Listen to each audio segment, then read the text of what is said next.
I would like to thank everyone for attending this final event of the Neighbors Lecture Series. A series of lectures initiated by the professors of the history and theories of architecture at EPFL, Pierre Sarah Nichols, Alfredo Tierman, and Christophe Van Garraway, and of course their laboratories who supported this cause.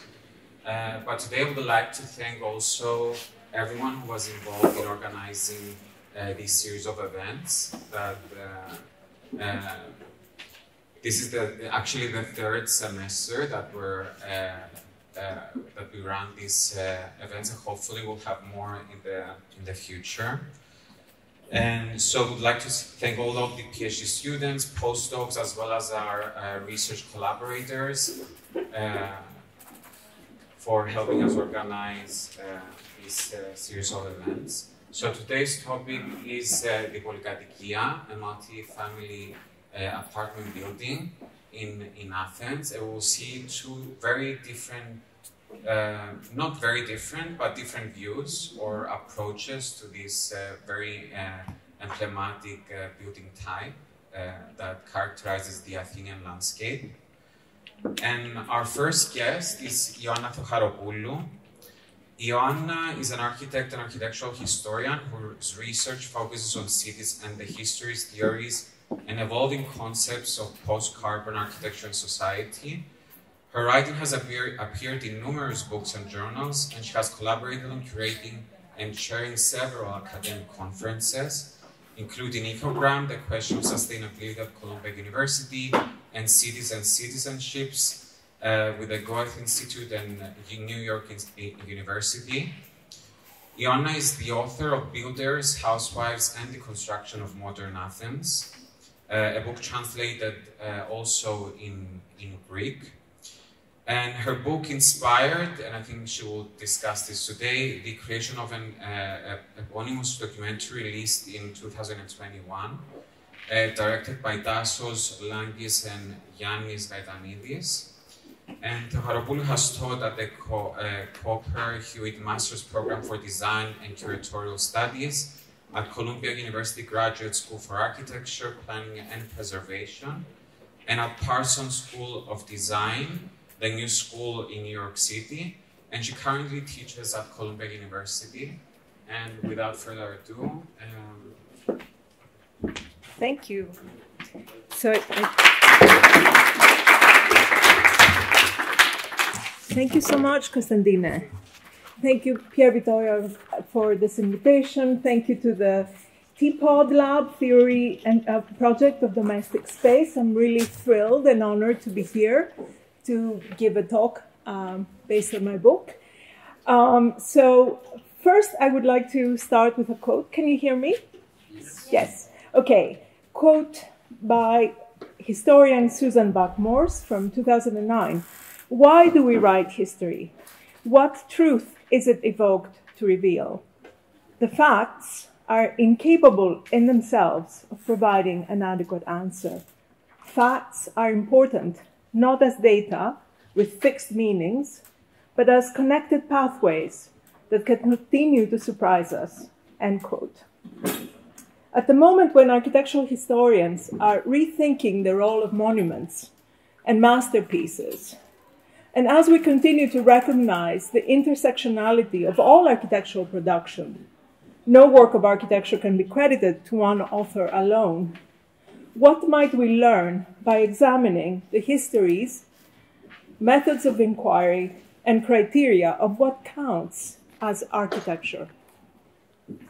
How might we consider buildings not as isolated objects, but as parts of a larger cultural continuum? How might we ask, from whose point of view is history written? And how might we extend the horizon of our historical imagination, as Buck-Morse writes, to engage with what is here, with the city as is, go beyond the facts and discover, hopefully, connected conceptual pathways that can continue to enchant us. But the first question I had when I began my research in the early 2000s was why the persistent reading of Athens as an ugly city. Why are the multi-story apartment buildings in Greek Polykatoikia, that you all know, generally considered so abhorrent? At the beginning of my research, this perception was overwhelming, and I discovered that it's still very much alive today. This is an image from around 2000. Panos Kokinias is the same photographer whose work I used for the cover of my book.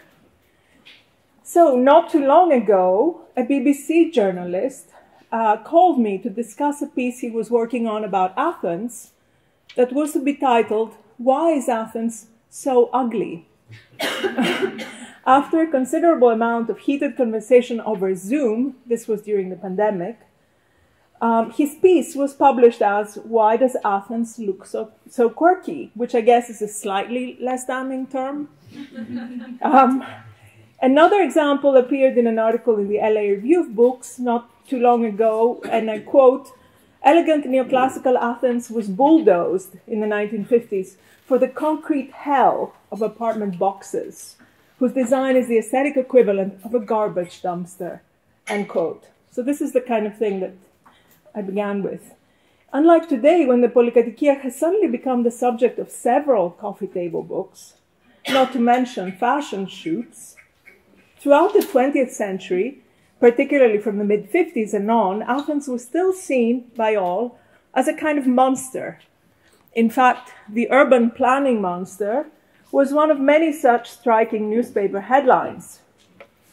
The disfiguring of Athens, the problem Athens, as if Athens was some kind of wrong. It was a wrong city. It was crowded, polluted, an affront to the echoes of antiquity and to its own ruins that were scattered throughout.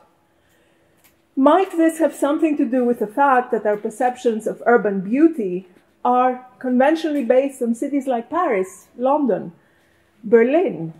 Why is it still hard for us to consider cities that deviate from that kind of beauty, leaving us, architectural historians, with very few conceptual tools to look at what is normative, generic? There is a paradox here. As we know, most buildings and cities, not just in Greece, are not designed exclusively by architects or experts. Cities, especially in rapidly industrializing contexts, tend to be chaotic, makeshift, with structures that are often at least partly illegal, nor are they always well built, if not unsafe. Do they not merit our attention in our histories? Like some of these global cities today, Athens grew as a patchwork of improvisations and adaptations, ad hoc, individualistic, and pragmatic. Rather than focus exclusively on structures designed by individuals trained to operate in the world of buildings, such as architects, designers, zoning experts, and the like, I asked, how can we understand the specifically local imaginaries that created this city? How does one read these ordinary buildings? And moreover, what do they say about the society that created them?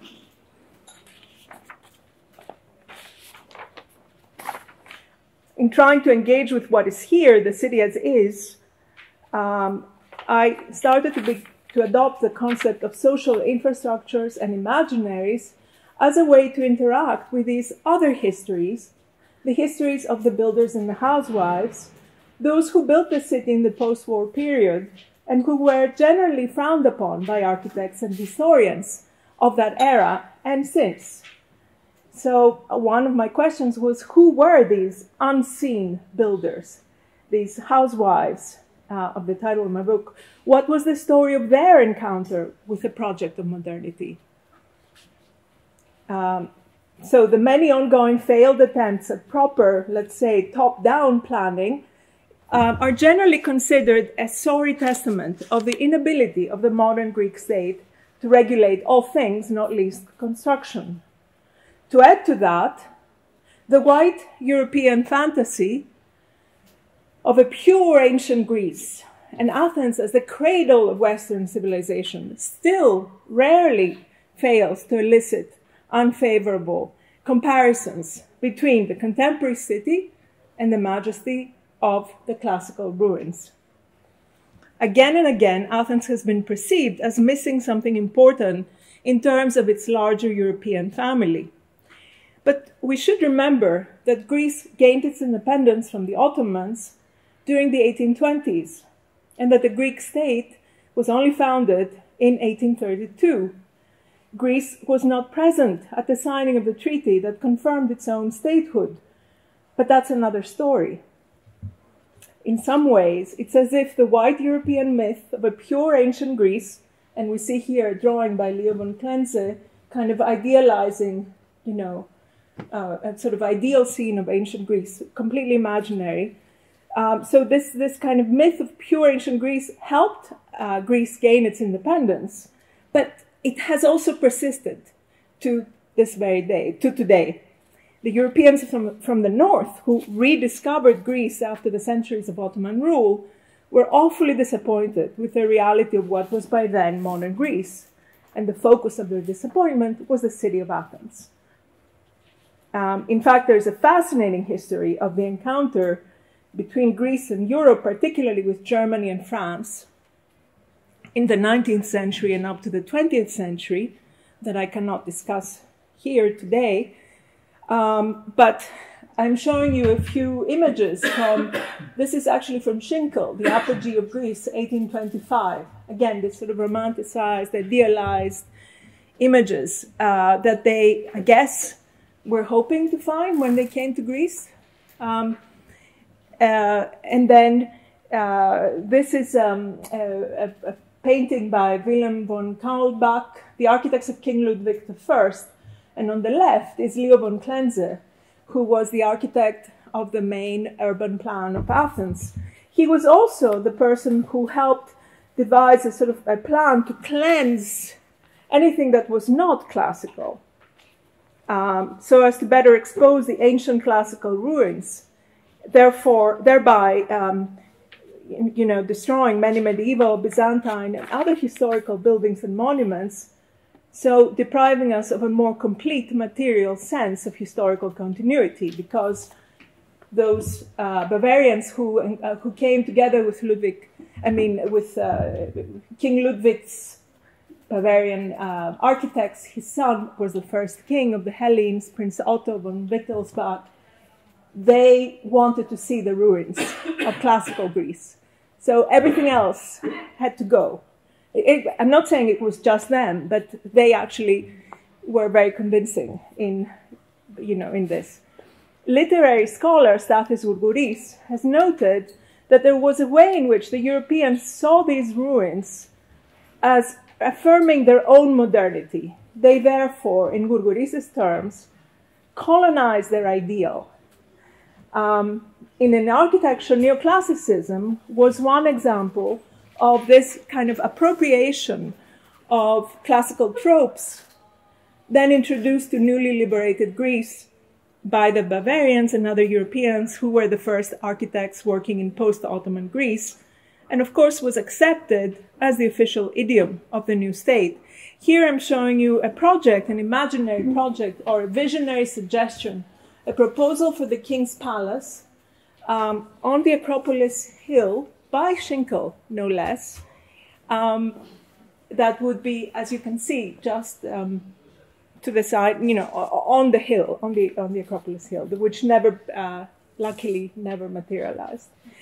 In my book, I discuss the writings of some important 20th century architects and other intellectuals who remain conflicted about neoclassicism, its origins, merits, and appropriateness to the Greek context. To discuss the 20th century, and specifically and here we have some examples of the work of these first architects, the so-called trilogy, the Library, University, and Academy, by Christian and Theophil Hansen, who were actually Danish.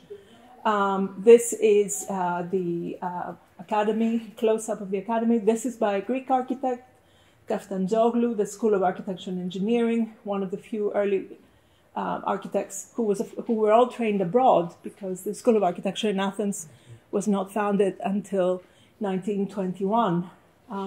So this is Athens at the beginning of the 20th century, showing the scale of the city center and the extent of the local version of neoclassicism. To discuss the 20th century, specifically post-World War II era, when the majority of the concrete hell boxes were built, we will turn to the notion of tangible and intangible infrastructures that I use as explanatory critical sites or lenses through which I construct my interpretation. So I will focus on a few points. So the first is administrative, the building codes. And I will go, and this is another image of Athens, early 20th century. So straight to what in Greece we call the Asia Minor catastrophe, or the Greco-Turkish War of 1922, which had a direct effect on urbanism in Athens and other major cities. In 1929, the government voted the so-called so-called law of horizontal ownership to encourage a denser urban fabric. And here we see how families were accommodated, each one in one theater box. And it also began to fund the first social housing in Greece to house refugees. It's worth knowing that there are only 127 publicly funded units of housing. And these were 3 stories high. And I will show you an example. Most of the ethnic Greeks who came from Asia Minor were women and children. A lot of them were orphans. The American Near East Relief and the American Red Cross were very influential in keeping them alive. And I did a piece actually for a book that Platon is editing about this time and this moment. These are refugee women and children camping next to the Temple of Hephaestus, and an American impression, all that's left of ancient Greece, from the Library of Congress. We don't have time. These are the first refugee housing, which were built in 1934, beautifully designed by architects, 3-floor high and still standing, but barely, not really. In fact, the first time the Polykatoikia was used as a system was the interwar period, especially as a direct impact of the refugee crisis that increased the density and allowable heights. 1934 was also, of course, the year when modern architecture was officially welcomed to Greece during the 4th Siam conference. Le Corbusier famously scratched his compliments actually on this school building by Kyriakos Panagiotakos, Leosion, 1934. Along with the refugees, the 1929 law of horizontal ownership allowed for a division of an urban block horizontally and the transformation of the single-family house into apartments, in Greek, diamerisma, sharing the building horizontally, which was hard for families at first, especially for the refugees, because they had been used to completely different ways of life. On the other hand, in the interwar period, we had a great amount of really elegant Polykatoikia buildings designed by the first graduates of the School of Architecture in Athens, such as this, in areas like Kolonaiki, Exarchia, Patission Street, and elsewhere. They had a skeleton of reinforced concrete, standard floor plans, elevators, beautifully pared down geometries on their facades, typically large floor-through spaces designed for the upper middle class. The second point, social, war and internal migration. Following the Second World War, German occupation, and the devastating civil war that began immediately afterwards, so Greece was in a period of war throughout the 40s, really. The civil war ended in 49. The country was, and particularly the rural areas, were totally decimated and impoverished. In my research, I discovered the incredibly detailed work of the Ministry of Reconstruction under Konstantinos Doxiadis, who documented the losses that had incurred because of the war and occupation. I insisted on including and incorporating this almost entirely unknown history of wartime activities by Doxiadis, the publications that emerged, the spectacularly produced large format book, The Sacrifices of Greece During the Second World War, which is here, where he showed not only were people killed in horrific numbers, but infrastructure such as ports, airports, bridges, roads, villages were largely destroyed. At that point, impoverished families started to move to the cities. Doxiadis, whose own thinking was profoundly shaped by the war, and who was in charge of the Ministry of Reconstruction up until 1950, felt that it was more important to use aid from the US to restore and improve the country's infrastructure and to focus efforts on the countryside. That was both mostly the focus of destruction during the war, but still had a long way to go towards modernization even before the war. As you can see here, this is the kind of conditions and everyday life of rural areas. This is from 1950, Volos, by the amazing female photographer Vula Papaioannou. Here's another image. And an image of an old pre-independence building used by several families in Athens right after the war. So the third point, the financial system of antiparochi. So yes, before I move to that, there were a lot of people flooding in from the countryside. There were rapid solutions that were needed, and Doxiadis, in a way, tacitly approved the decree that encouraged building by the private sector without coming out and saying that directly. That they made some ways to encourage people to this new financial system that is still being researched, called the antiparochi. We don't really know the origin of the system, but I'm going to explain it in the next section here. So here we see a woman lighting a fire. There was no central heating in these neoclassical houses. So the system, the financial system, is called antiparochi in Greek. And I connect it to this idea of metis, which is a spectrum of behaviors from know-how to trickiness, ruse, and craft, as described by Michel de Certeau, who's an amazing author, sociologist, and philosopher, in his book, The Practice of Everyday Life. So this system, this financial system, was the most responsible for the speed and effectiveness of urban expansion in the post-war.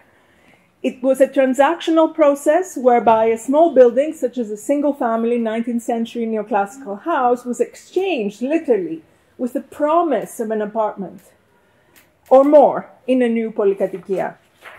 So as an economic act, I argue, it was not unlike gift exchange or bartering. It's a basic organizing mechanism, an exchange among people throughout the world. And so here we see some extraordinary photographs taken much later in the early 70s, where this says here, Videte antiparochi, with a telephone number, meaning available for exchange. So you start having all these buildings that have this sort of written on them, and they're falling apart, and their owners are desperate to get rid of them and to exchange them for one or more apartments in a new Polykatoikia, because they could live in one and then they could rent the others. They could generate income in that way. And of course, everyone was, this was right after the war. So the antiparochi gained momentum, but as it gained momentum, there were demolitions everywhere. And so, not fully appreciated at the time was the fact that the 19th century neoclassical city was more or less obliterated in the process. Sadly, this was not in the public's awareness until the early 1970s. This is a cartoon that I remember that I had seen growing up in the 70s in Athens, showing a bulldozer threatening a 19th century neoclassical house, soon to become a Polykatoikia. And this is how I remembered it. This sort of, bulldozer kind of eating the neoclassical house and spawning the Polykatoikia.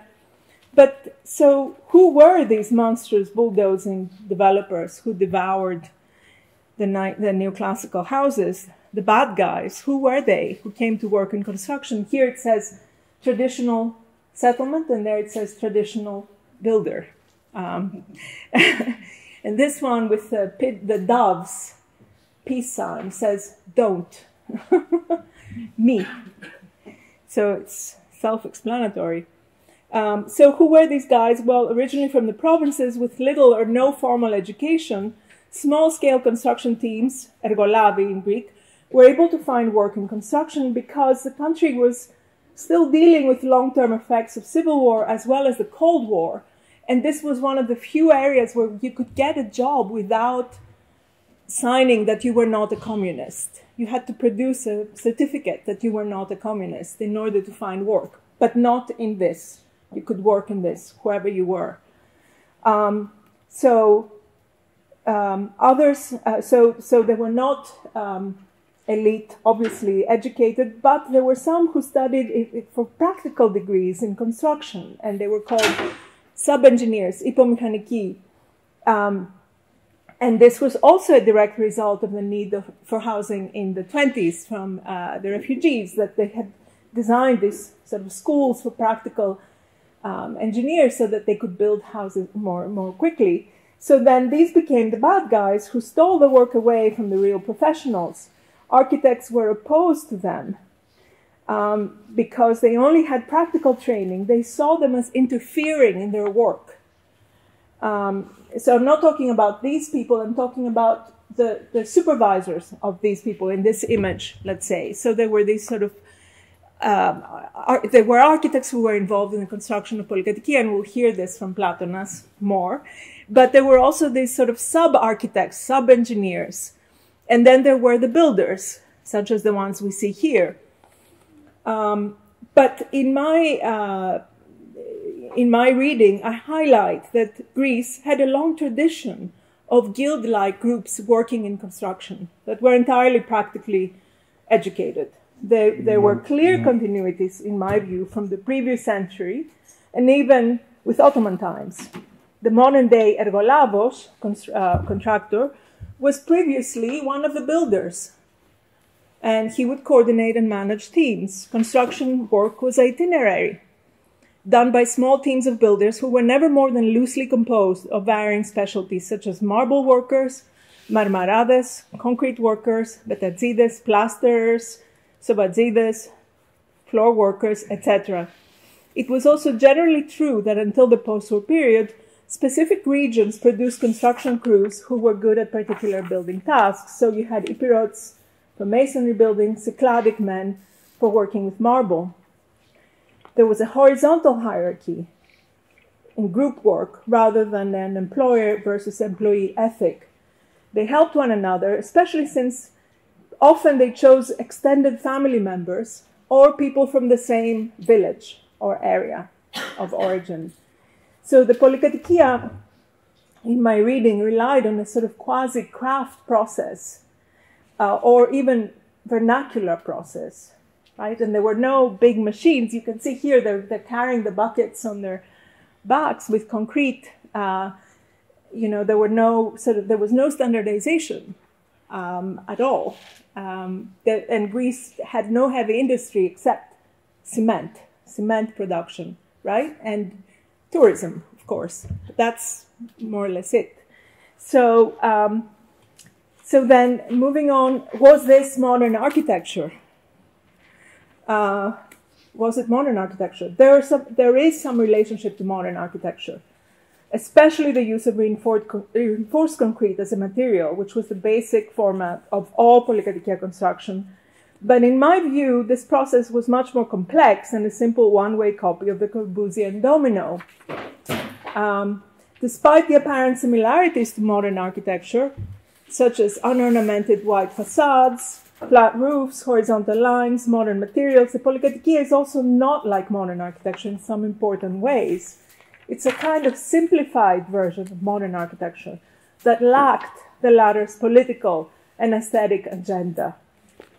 In addition, it was received and interpreted without the fundamental project of a radical break that modern architecture depended on. And here we see the contrast between the neoclassical house and the Polykatoikia. So the one replace the other. This is from the 1950s, the Banaki archives, same here. So at the same time, this too was a version of modern architecture, and it involved a process of interpretation and imagination. It was formed collectively. It produced something new. It represented something important about the context from which it grew, no matter how aesthetically displeasing it might still be. Looking at it this way, this urbanism enriches our understanding of cities as collective design activity by different agents, builder developers, architects, engineers, planners, bureaucrats, and housewives. All of these groups had their own design sensibilities that went into play.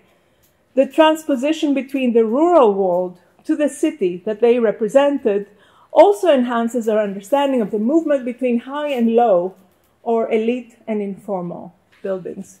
So this other point is mitis. To explain the term mitis, I read a lot of advertisements, I read a lot of literature, and I watched a lot of movies when I was doing my research, because conventional books did not include this building type. So I was forced to be inventive in the sources that I looked at. So here's an example of a film where Triti και 13, which is a pun on sort of a bad luck day, discussing literally the main actor, the machine of antiparochi, with his friend here. So setting up the finance, he says, so it becomes clear by watching these films, and there are a lot of them, that everyone who wanted to build in Athens at that time utilized some kind of ruse to get around institutions, from the small builder who may have cheated in the amount of iron used as the reinforcement for concrete, to the developer who may have sold apartments to unsuspecting customers. This is what this movie was about, without really owning the land that it was that they were going to be built. In a sense, the whole way in which these processes worked, the sort of exchange and bartering, especially the financial process of antiparochi, encouraged, almost institutionalized, a certain kind of character or way of doing things. This was also underlined early on in my research when I had the opportunity to discuss my work with the amazing post-war architect Nikos Valsamakis, one of the foremost architects working in Athens at that time, who told me a very interesting story. Himself designed many innovative examples of Polykatoikia buildings.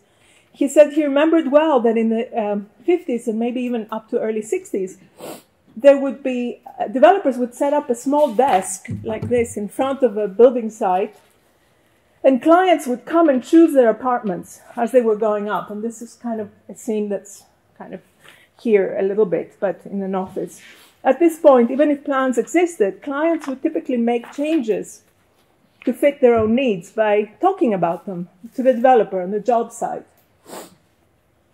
This story, for me, speaks of a different relationship between client, user, and architect, in a sense that there's greater immediacy, that things are negotiated on the spot, and that there's no, it's a very different process than what we think of today with, working drawings and,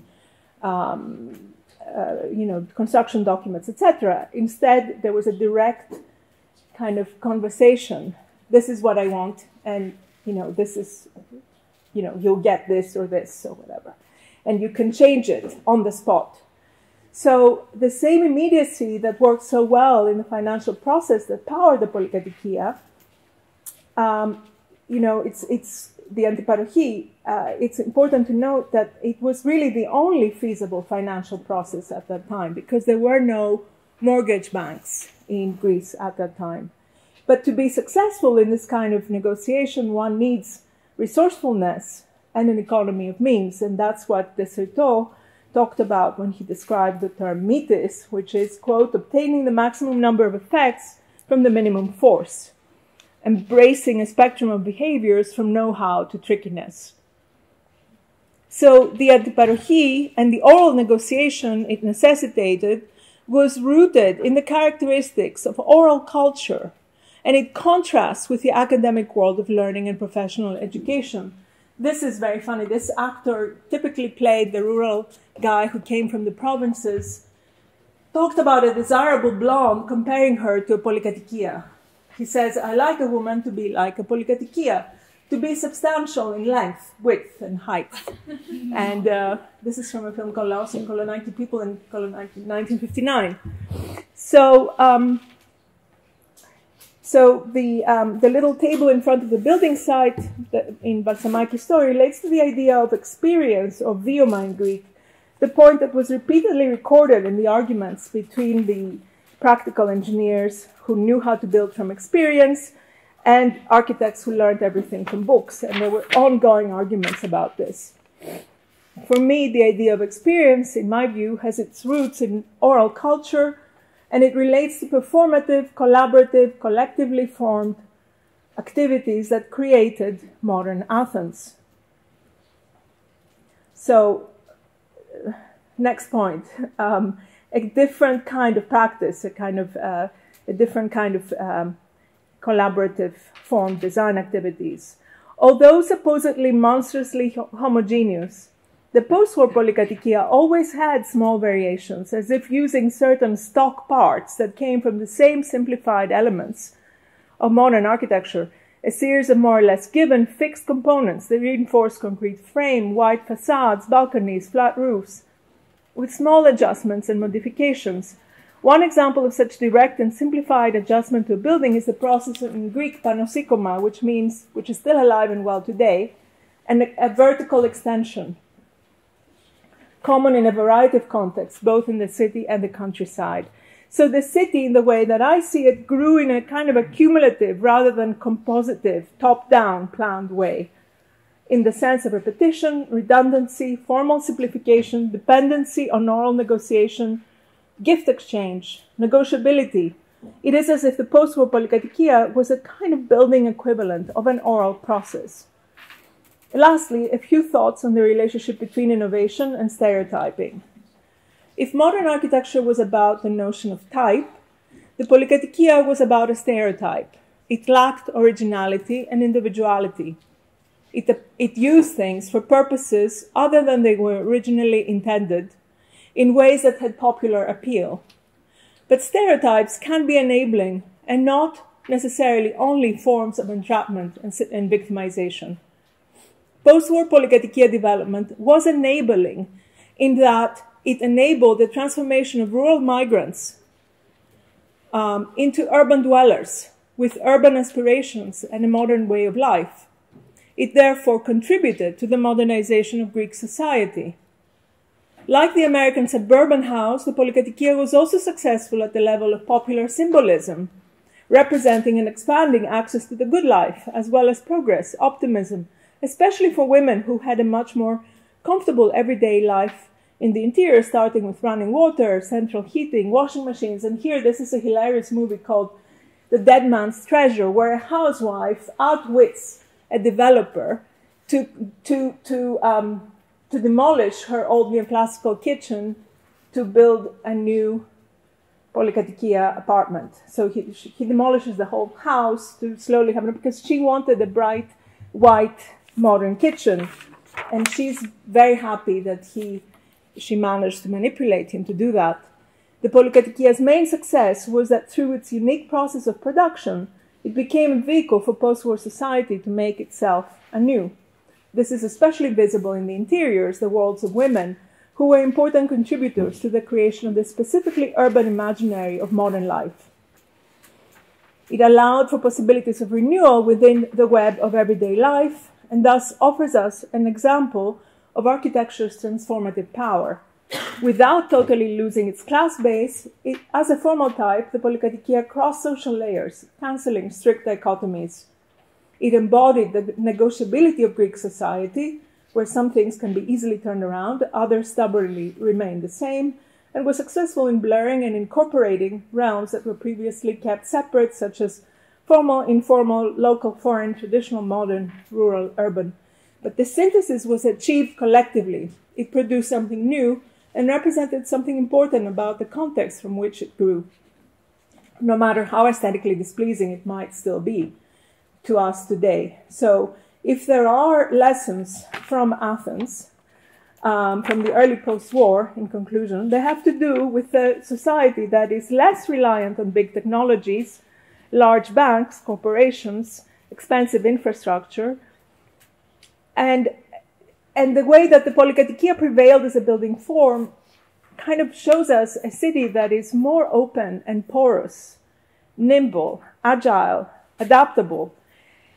We have a building type that was made of easily found materials, cement, primarily concrete, suitable to local climate, that fosters mixed use of all types, and has resulted in a dense, vibrant urban fabric. Public and private are still not well-defined categories. They leak into each other, which sometimes is far from ideal, but it's part of what makes the city alive. It's exactly these adjacencies between people, professions, classes, trades, more recently countries of origin. The mild climate and fact that everyone is always outdoors can also be seen as a resistance to the individualism of home-based consumer culture that scholars discuss in terms of the North.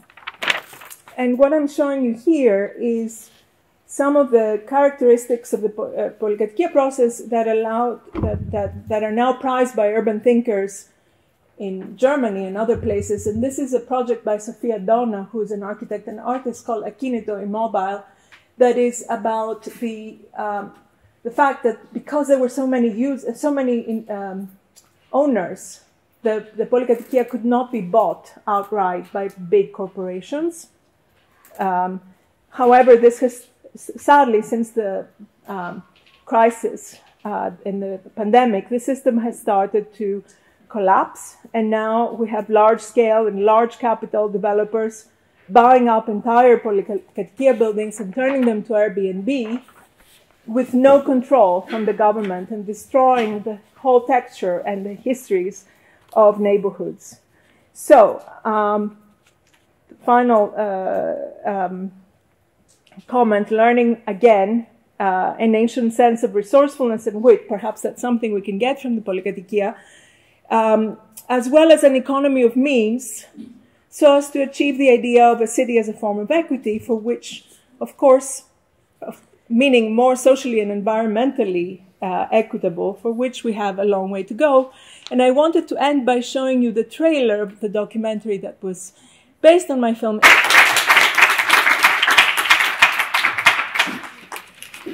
Maybe I would propose that we have maybe two questions for now, for Ioanna, and then we move to Platon's presentation, and then we will have a Q&A also after Platon's lecture, but I think Ioanna and Platon will share the stage again. So maybe there are maybe two questions. I have one, actually. Well, thank you, Ioanna, for this wonderful presentation. Actually, as I told you, I had the pleasure to read your book. And in fact, the part that I thought it was very, very interesting was really the part on the builders.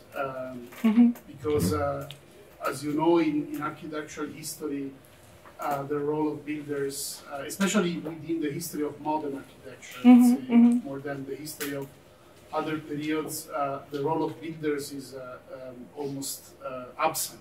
And I think your book is one of the very few that really foreground. Thank you, that's incredibly... This very important agent.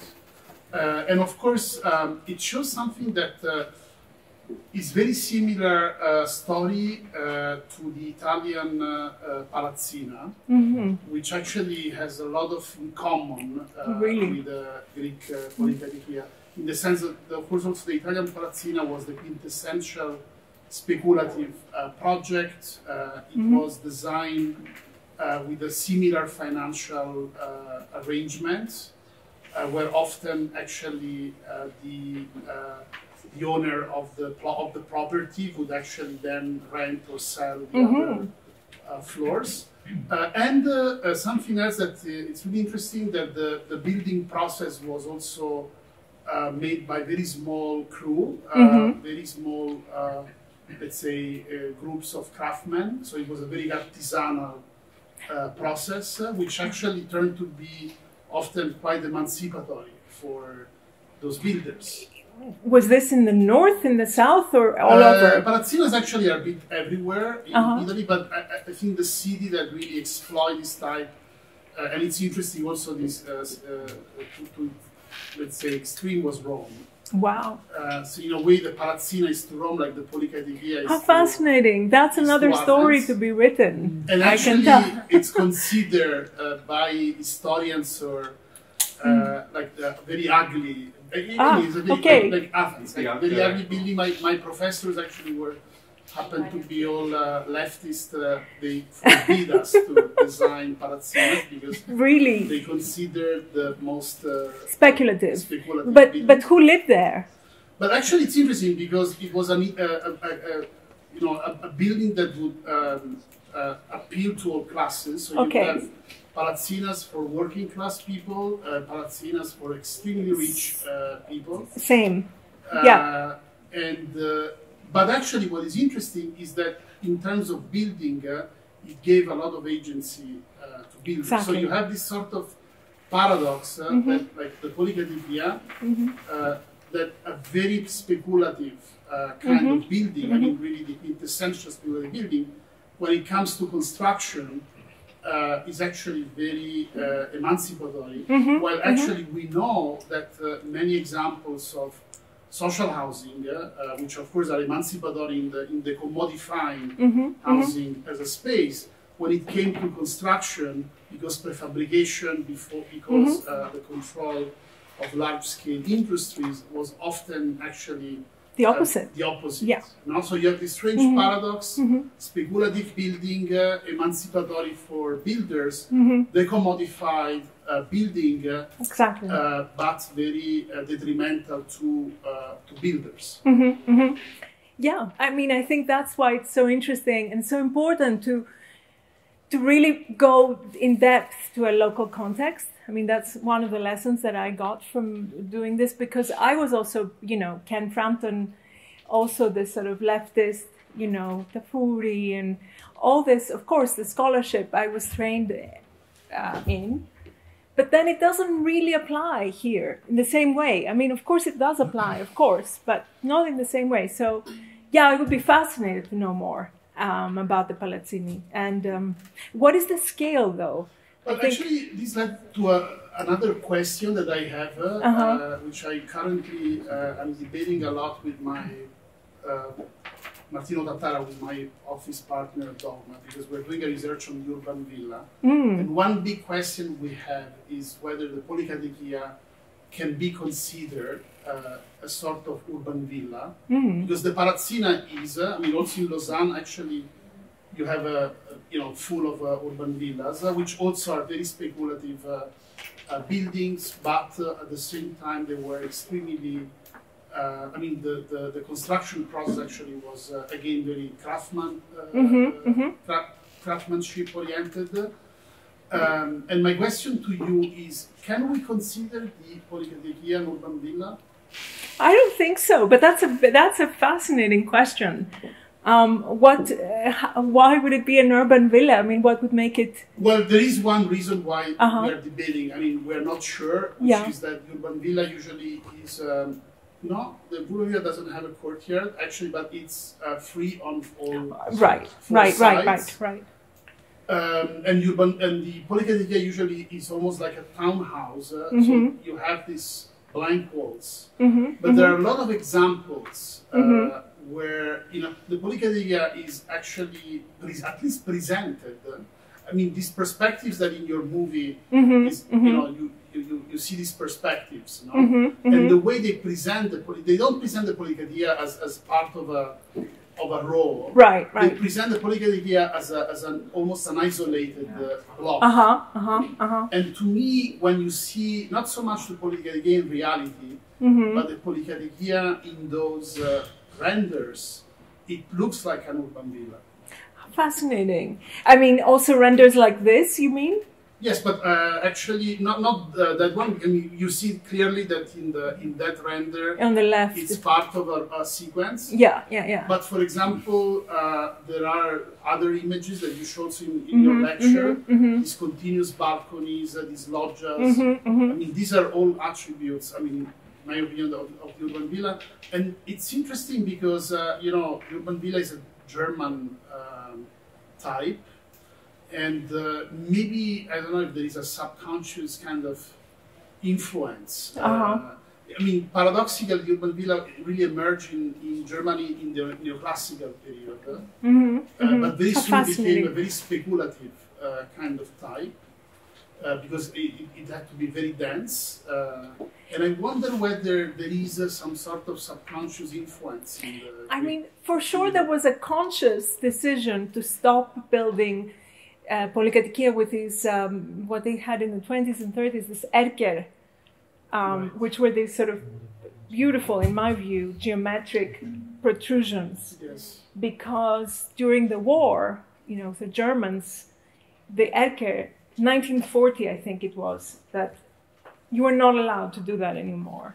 So I think there's a lot of repressed things going on, though. I think there's something to that. I don't know, but I think it's worth exploring. Yeah.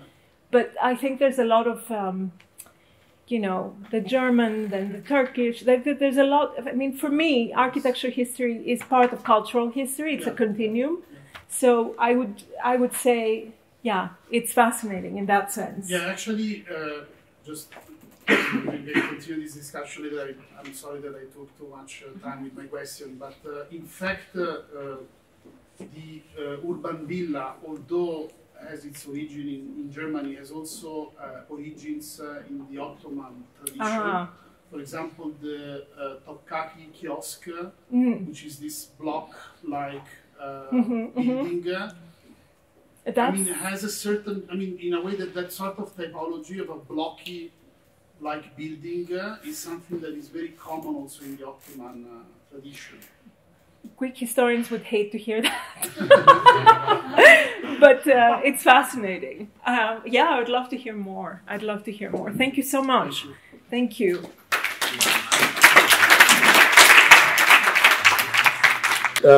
Thank you so much for the invitation. I think we'll play a game, spot the differences between the two lectures, but I'm very grateful for the invitation. And I'm very happy that I'm going to share the stage with Ioanna, which, as I told you before, I was in a lecture that you gave in 2009 when you were developing your PhD, and I was in the audience like you guys. I never told you that. I never introduced myself, but it was around the time I was writing my proposal for the PhD. The work that I will present today was mostly developed within the framework of the City as a Project PhD research program and collective. Piers Vittorio's contribution to this work is not just substantial, but fundamental for me also personally. And this is a work that started in 2009, almost simultaneously with what we end up calling economic crisis in Greece or the Eurozone. And while I was working with my friends in the Netherlands, at the same time we were observing these major political events and confrontations, of course, but also an unprecedented social and economic crisis and unrest in Greece and the European Union as a whole. There was something that very quickly became apparent, which was how this work could be operative in a sense, in an attempt to relate the crisis and the situation that was taking place in Greece with a series of decisions and projects that had to do with space and urban development. And this was something that I think was lacking, and I think something that is absent from the debate and the conversation about the very traumatic years of that Greece has been going through for the past almost 15 years now. There was another concern, which I think was something that defined this work, and it was part of the discourse of the city as a project group, which was the conversation that was at that time very popular, the discourse about the so-called informal city or informal urbanization. So how we could actually discuss, use case studies in order to tackle this wider, let's say, argument or problem or approach to the city, but also look into the particularities of this space.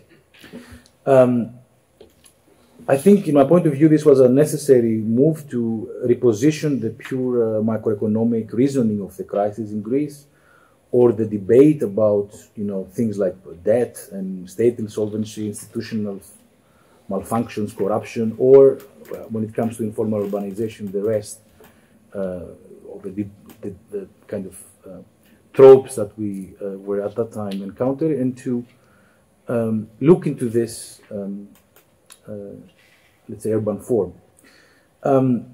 It is more than obvious that this unprecedented concentration of people in cities around the world, coinciding with the collapse of, say, any safety nets that the welfare state policies used to provide, have provoked a housing crisis across the world, possibly similar in many instances to the ones that cities experienced in the 19th century and the rise of the industrial centers. Today, basic rights, even decency, are ignored, and social responsibility or even a philanthropic agenda that defined the domestic project are replaced by a rhetoric of bottom-up and DIY. One could argue that what we are observing is a type of unapologetic entrepreneurialism disguised and sold as emancipation. Spaces and neighborhoods of extreme poverty, many in Athens as well, have been celebrated as cases of this improvised and self-building urbanization and ingenuity. Yet, there is no cause and effect relationship between space, architecture, the economy, or the political. There is no architecture as a representation or a diagram of power relation external to its own production. The domestic is not a scale of design, a response to a given predetermined framework, but the construction of the problem itself. I believe that the most emblematic object within the discipline of architecture that is used to unpack some of these problematics could be the Maison Domino by Le Corbusier. Yet it remains rather ambiguous, seen often as a pure diagram of power relations or just an object that is often reduced stylistically to its abstract formal qualities. It still maybe is as enigmatic as it was in 1914. As part of the broader research project on Athens and Mediterranean cities, this presentation discusses the relationship between urban management and architectural form, using the domino and the Greek apartment building as examples. Some questions that are of my concern here is probably, the link between domestic production is one. Also, how forms of domestic ethos, habits, and practices of domestic life could be related with administrative and managerial projects and processes, and how this discourse could be used to develop a theoretical framework to confront the distinctions between formal and informal, representation and machine, even critique and practice. So, the main ambition behind all that, as I said, was to explore the possibility for a link between this kind of city and the way it has been produced spatially, economically, and socially, as well as the problems that emerged and framed the economic crisis in Greece of the 2010s and still are present, when in this kind of new phase, new economic prosperity, so-called prosperity in Greece, again, construction and real estate are used as key activities. I remember I was doing a lecture 8 years ago at the AA about a particular moment of shift during the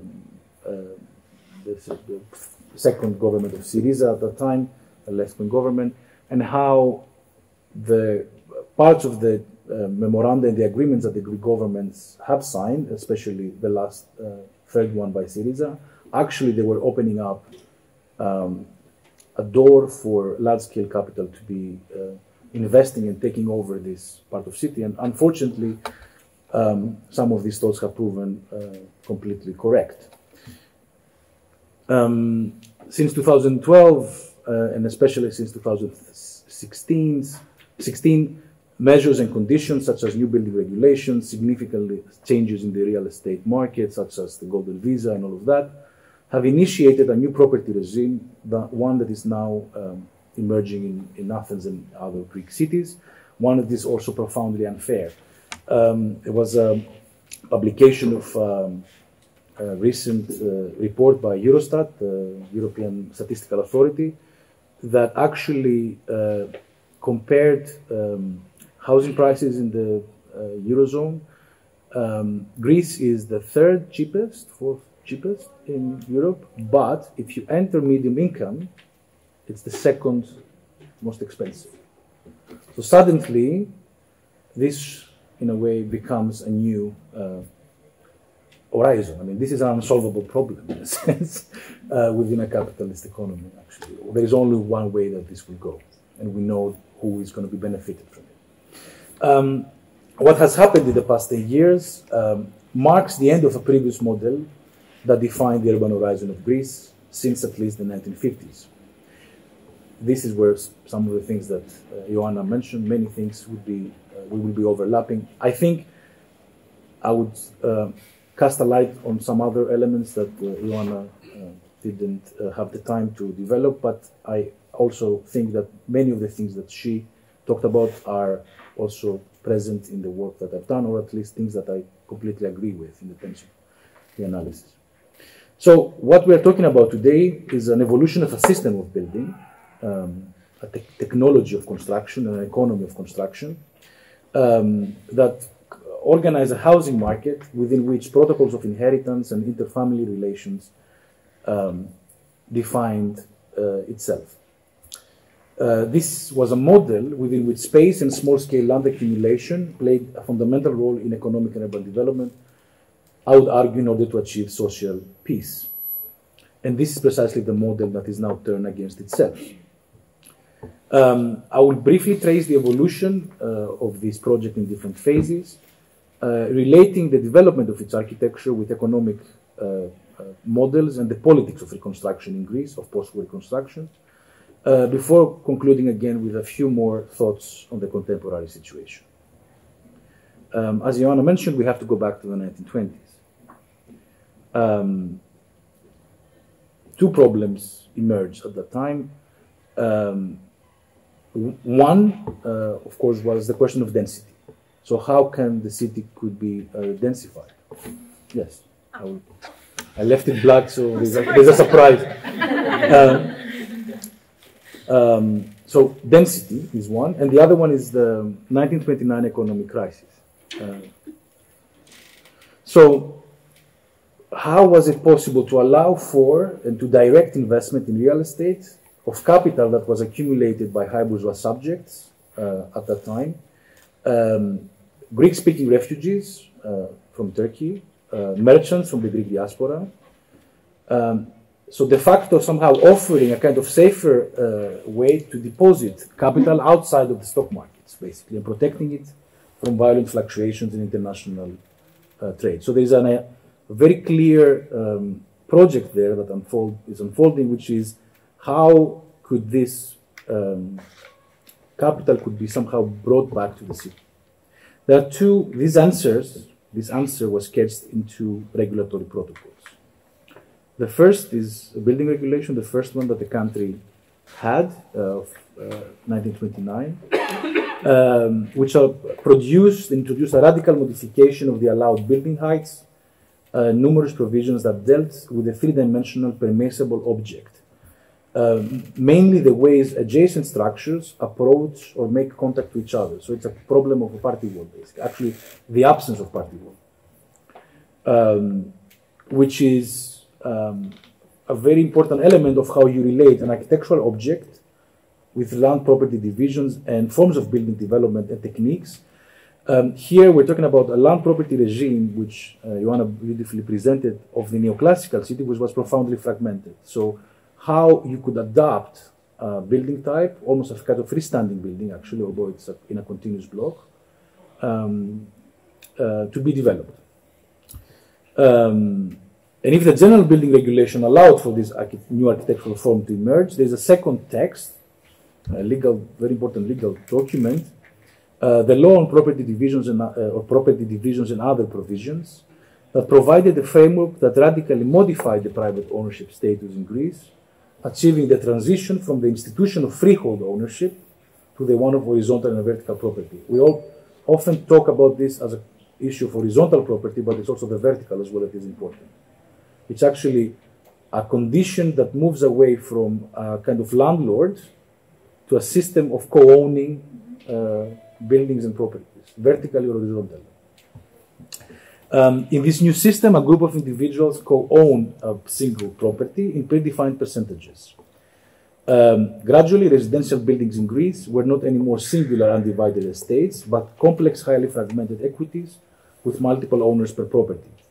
And the formation of this new property regime allowed for this new domestic architectural type to emerge, one that acquired a central role in the introduction of a particular form of residential space and property, which is the rented apartment, and whatever this means for investment as well. This is a diagram that we did with Maritina Koutsoukou and in consultation with Thanos Artaloudis, a legal scholar, that kind of explains how this law divides building in percentages. For legal scholars, it's quite fascinating because actually the property has no thickness in a sense, since it consists of the interior surfaces of a flat, and everything else from architectural elements to building materials are subject to collective ownership that cannot be located. So this means that you actually own X amount of cement, of a staircase, of building foundations, right? It's a very perverse but very interesting legal definition. Now, this was significantly important in the history of this building type because actually it connects properties together. It requires the maintenance of infrastructure, such as heating. It requires cleaning. It requires, some of the movies that Ioanna was presenting before are actually showing people that work in the building to maintain the building, which is also something that apartment buildings had even in the working class suburbs, right? Now, this is also today crucial because this has specific meaning for demolition, for reuse, for recycling of materials, and also new ways of heating and providing infrastructure in buildings with autonomous units, gas pumps, and all of that meant a dissolution of this co-ownership model. Suddenly, infrastructure is not to be shared. It is done by singular flats, right? By air conditioning or heat pumps and all that thing. After 1929, buildings like this one, very famously sitting in Exarchia Square, or like this one, it is actually probably one of the first ones, and the architect of this building, Kyprianos Biris, wrote a piece, an article, in defense of that apartment building, and probably is the person that came up with the term Polykatoikia. It was not used before.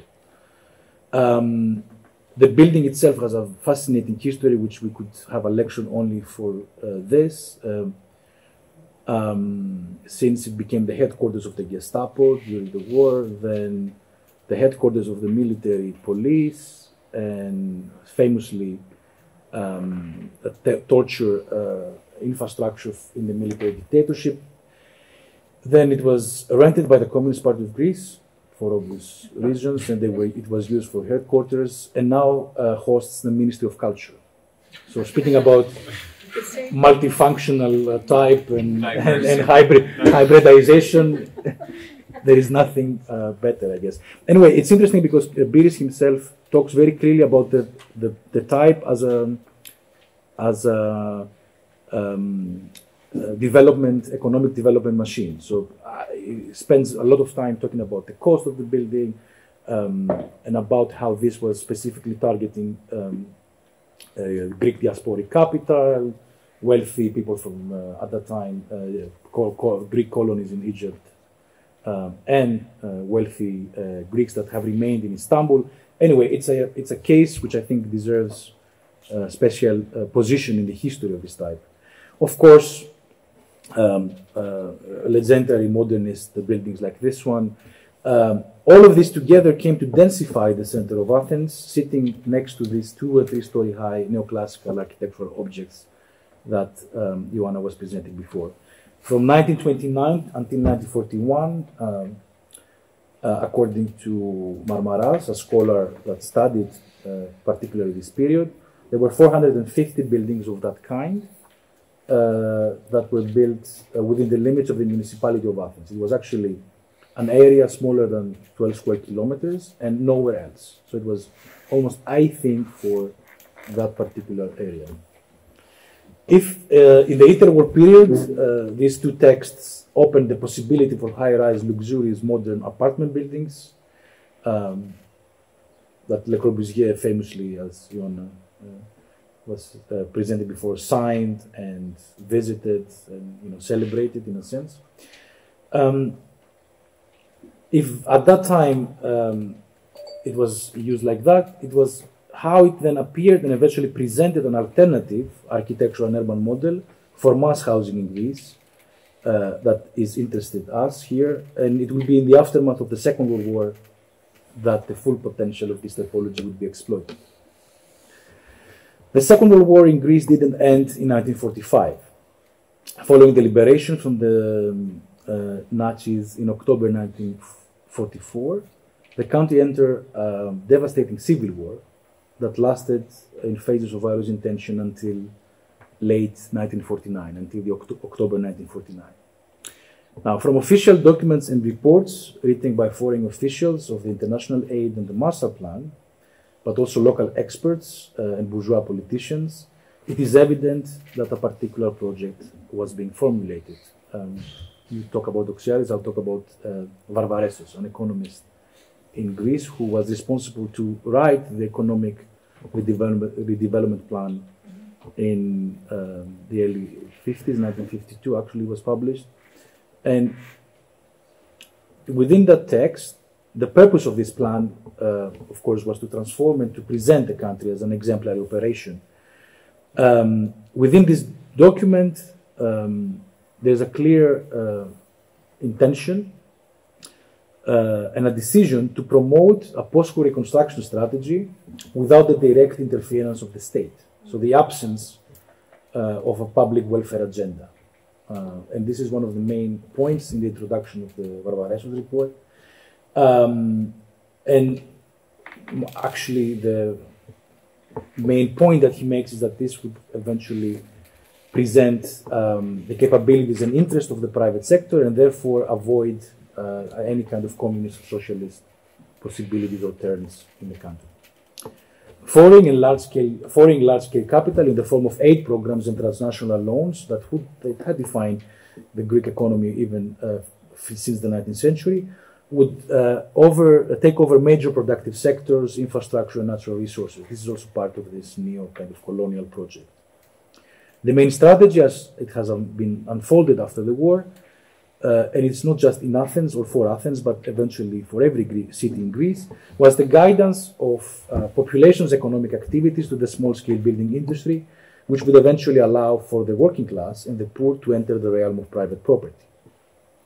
The development of a mass petit bourgeois consumerism accompanied this particular condition, where the possession of a single-family house or of an apartment, of course, in a newly built apartment building was presented as an ultimate social achievement.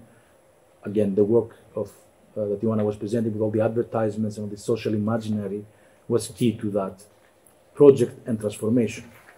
And this is exactly what happened. Just before the crisis, in 2000, beginning of the so-called crisis, again, Eurostat and the National Bank of Greece informed us that Greece had the second highest home ownership percentage in the European zone. It was 85%.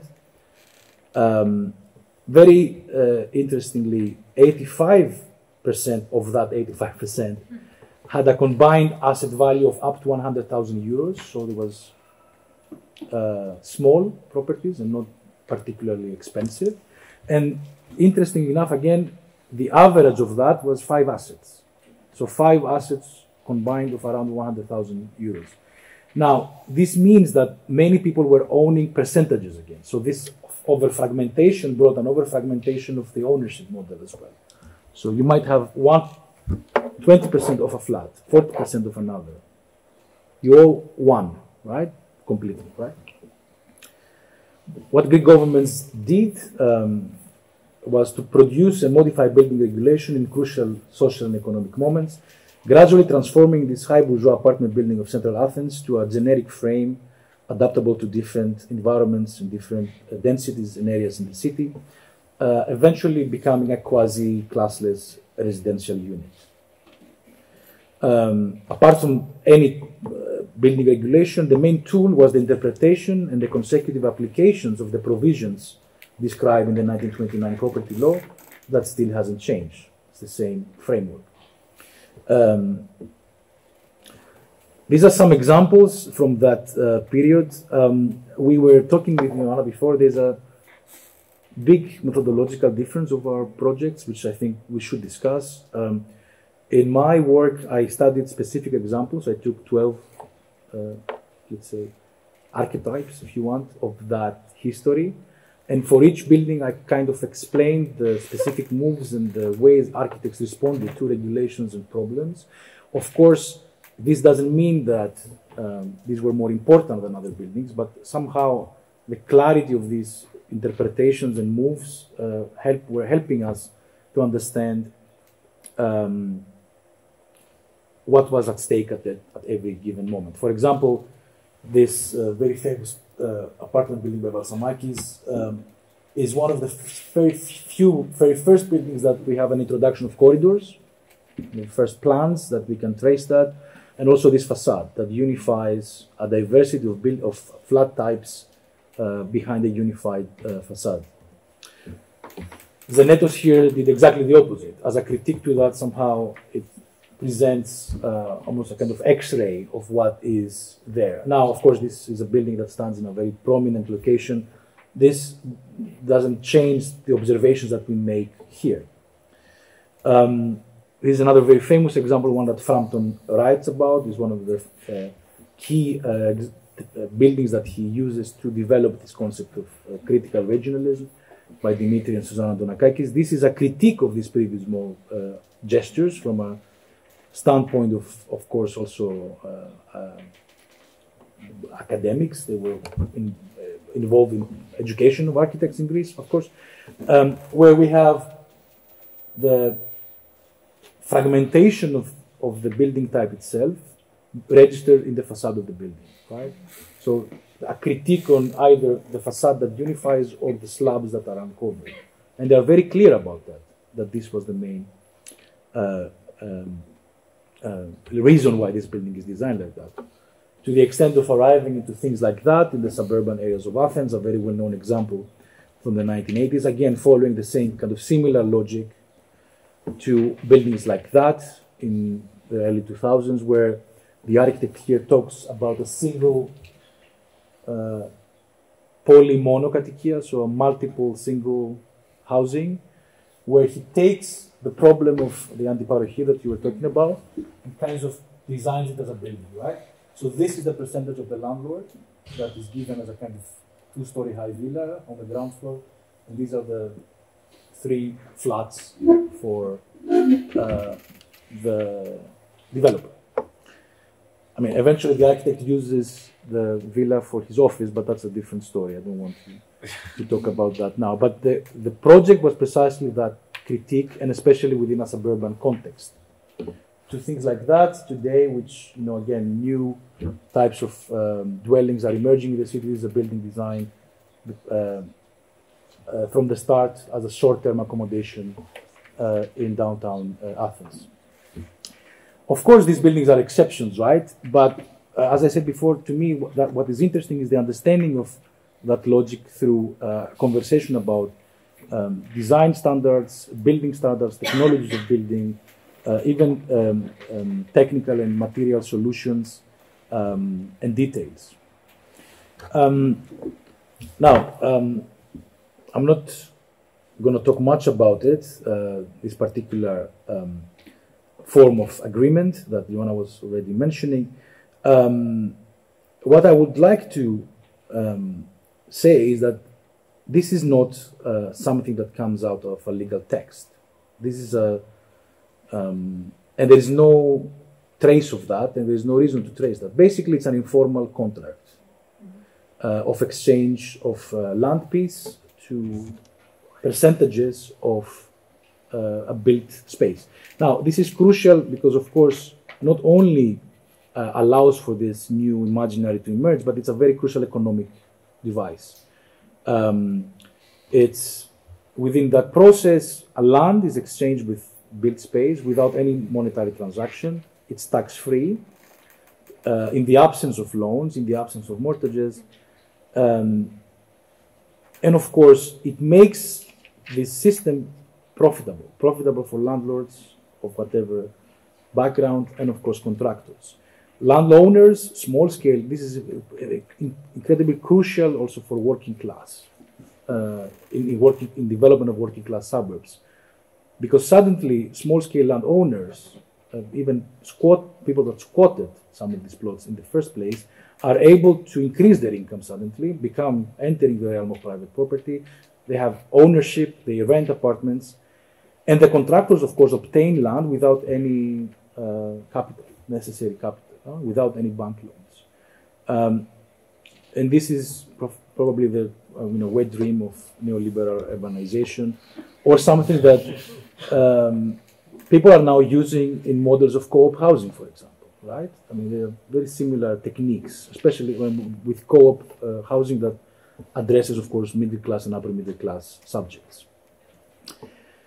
Poorer people were buying or renting the remaining surfaces from the contractors. You saw the desk before. I'm showing you now a preliminary contract that was signed within or on top of one of these desks. This is a contract between a member of my family and a contractor, and the flat was never acquired for other reasons. And this is a kind of astonishing thing, because what we see on the left, we see an incredibly detailed description of a flat that doesn't exist and never existed as such. And we're talking about material. There's a number of plugs, doors, which ones, and if they're going to have keys or not, and why they're not having a key, handrails, the description of the kitchen, tiles, infrastructure of the toilet, and it actually says that all of the above would be European, which means luxurious, and they're imported, and therefore luxurious for Greeks. This is the only drawing that existed in that contract. This is the kind of architecture that was necessary for this transaction to happen. It locates the flat within the perimeter of the building, and then also there is a section which is almost irrelevant for the acquisition, but it actually says where the flat would be, second floor. With this drawing kind of built that, right?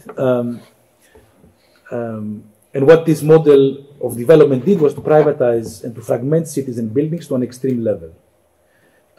I would argue that this is embedded in its very genetic code, since it is a mechanism to divide, split, and calculate percentages in relation to capital value. It's a constant system of division. The fact that it's simple and even naive, and it's not a complex financial algorithm, doesn't make it less effective or dangerous. It depends on where you stand. Maybe it is this. What made it powerful is it's this apparent innocence rendered in badly made sketches of non-existent buildings next to surreal descriptions of location of plugs and marble finishing fillets. What defines the city's urban horizon is therefore a system of space management based on the deployment of the singular building unit, organized in irregular fragments of discontinuous grids, made of this in situ labor-intensive concrete frames, filled with bricks, plastered, something that ultimately looks like a stack of slabs with continuous balconies. The seeming informality of this typology, which of course is based on the domino model, applied maybe in the most successful way in Greece and the Polykatoikia system, is the scheme through which the organization of work and the production in the Greek modern economy and subjectivity collapsed in a diagram that organizes space and its particularity and the particularities of the construction industry. There is nothing unique, of course, in this. There are many similarities that could be drawn in other cities and townships in the Mediterranean or the global south. However, and I think that is the value of it, not its uniqueness or exceptionality, but it's somehow how this is emblematic as a project of a history of capitalist town planning and form of governance in the last 60, 70 years, within sequential crises, periods of prosperity, and eventual catastrophic events, are almost visible in the organization of dwellings, the city's infrastructure, land, property, regimes, and building. It's therefore a paradigmatic operation, one that, although it is bound to these rhetorics of self-building, it's at the same time a form of control that exploits these popular practices in building improvisation. The diagram of the Polykatoikia is brought, therefore, next to the small-scale apartment, the decisive predecessor, the Maison Domino. We should remember here that also the domino was conceived as a unit within a moment of crisis. It's not, it is designed as a patent, it is conceived again as a moment of crisis. And it's not a project for the kind of modernist slabs, and it's a project of self-building in a sense. It's a project of infill, and it's a project that its structure is precisely one that is capable to absorb and reappropriate labor force, promoting adaptability as the most crucial and essential element. It's a system, it's a model that, a diagram that promotes a kind of domination exploitation of labor from within. Meaning here the domestic space. Both the domino and the Polykatoikia constitute complex machines that put forward a set of relations that materialize in space, power relations, a form of exploitation, which put at work and control the most basic skills of the actual producers of these spatial devices.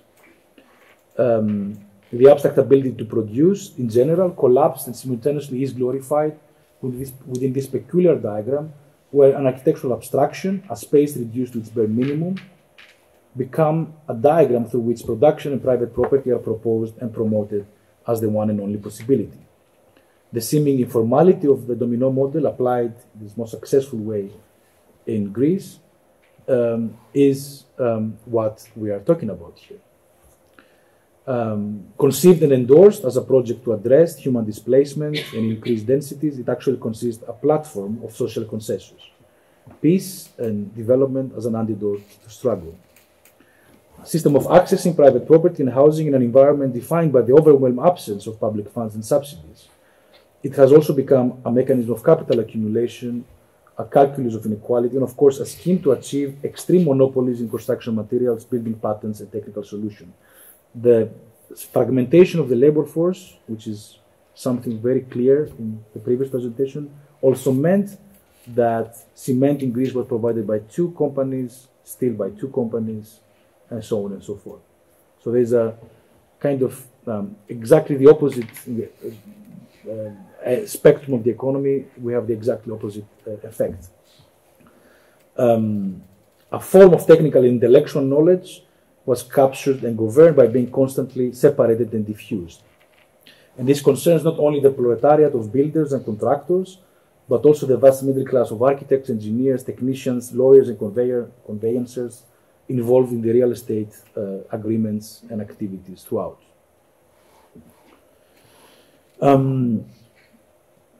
So what do we do now? and how do we tackle the present? Of course, I don't think that there is easy answers to that. First of all, we are observing a very hardcore and violent adjustment project that is being unfolded from foreclosures and moments where people were somehow deprived of their houses.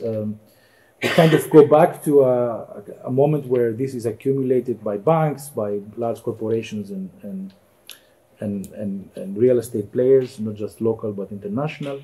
And somehow all this, even the good, the positive things that this model provided are also being dissolved. For example, the fact that this high level of co-ownership meant that during the crisis, at least we didn't have things that were visible in other parts of Europe or in the US. The level of percentage of homelessness was relatively low, and so on and so forth. So there were even these positive effects of that model are now disappearing. These buildings are completely reappropriated.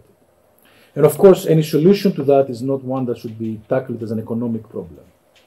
I would argue that any alternative, any new proposals, new models of ownership, co-ownership, and so on and so forth, should also tackle and go full frontal against the various, let's say, elements of that project. It is a project that defined modern Greece, and it's a project that I would suggest brought its current crisis. Thank you very much. Maybe if you could repeat the facet, the ending, like what you derive from. Yeah, I think that we are now in a moment of very violent accumulation of property in large numbers in Greece. Right? So we move from somehow there was a mistake that we made, suggesting that this over-fragmentation would not would protect the public, if there is one, from this type of accumulation. Because there were moments where there were attempts for this accumulation to start and this large-scale investments to begin, and they were always hitting that wall that when you have a building that is divided in 50, 60, 70, 200 pieces, if you think of three generations that inherit the cylinder, it's very difficult to. Who do you ask to buy that? Unfortunately, we learned how this could be done. It's just a matter of how much you are willing to pay for this. So today, when people are willing to pay to live in Athens substantially more than what an average Greek household or individual could pay, this makes the accumulation and reinvestment, even demolition and rebuilding of something, possible. So what I think is challenging is that in order to tackle that, you need to somehow reintroduce something that is smaller or more fragmented to block it. But then, if we follow that, we will kind of end up in the same position. And that's why I'm very skeptical of these projects of co-ownership in Greece somehow, because this is a model of co-ownership. Maybe what we need is some different form of property. Maybe we need public investment. Maybe we need other things that were completely absent and they haven't been there to moderate within that completely privately run market. Because a co-op model will produce very similar conditions. In the absence of publicly owned land, even more. Because they are not, throughout all over Europe, co-ops are also using, for example, municipal land, or land that belongs to some sort of public authorities. There is none there. So a co-op in Greece means a privately run co-op. It's not a co-op. It's a business. What if there is a policy to cap rents? There are some voices that suggest that. But again, in the absence of the ability of some sort of public authority to enter into it. Because caps work also when there are other models. How do you cap one model that is basically completely privatized? I don't know, there would be a serious challenging of that, even legally.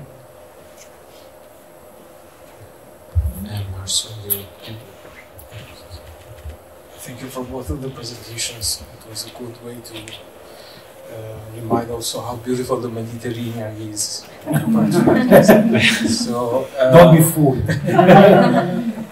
But anyway, I will give a comment which perhaps could turn out to be perhaps an invitation for research proposal, in the sense that if you want, the image that Ioanna showed about this movie on the 60s, when this couple were trying to buy the contract to the table, basically.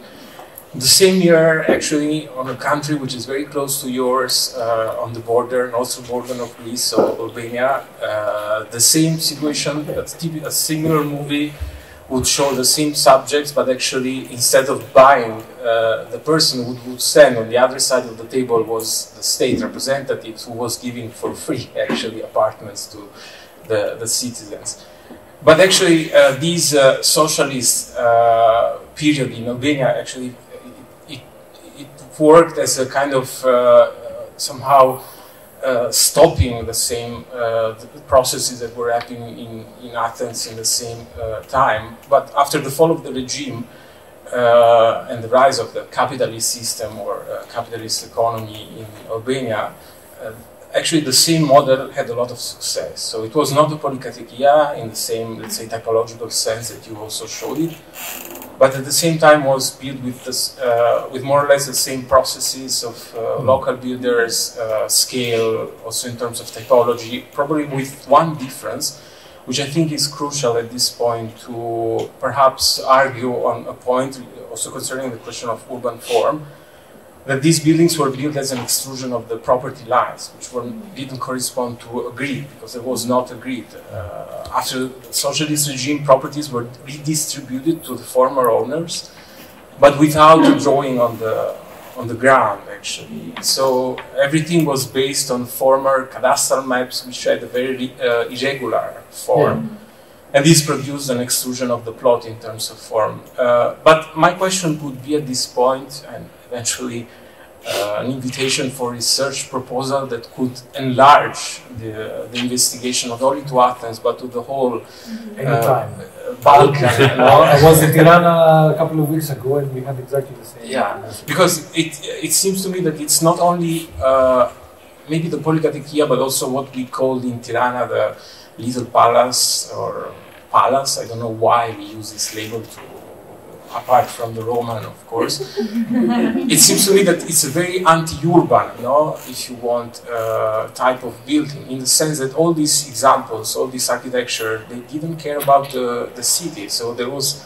never an attempt from, even from the municipality, to have, let's say, control over the urban form of the city. There is never, let's say, a public space that these buildings were. I think there's a fundamental difference with Albania, if I may say, which is the absence of framework. What we see here, it's not improvisation. I mean, these buildings are a direct result of very specific regulatory framework. The building regulations until 2001 are texts that are, I mean, if we read it, if we translate them, you can start laughing.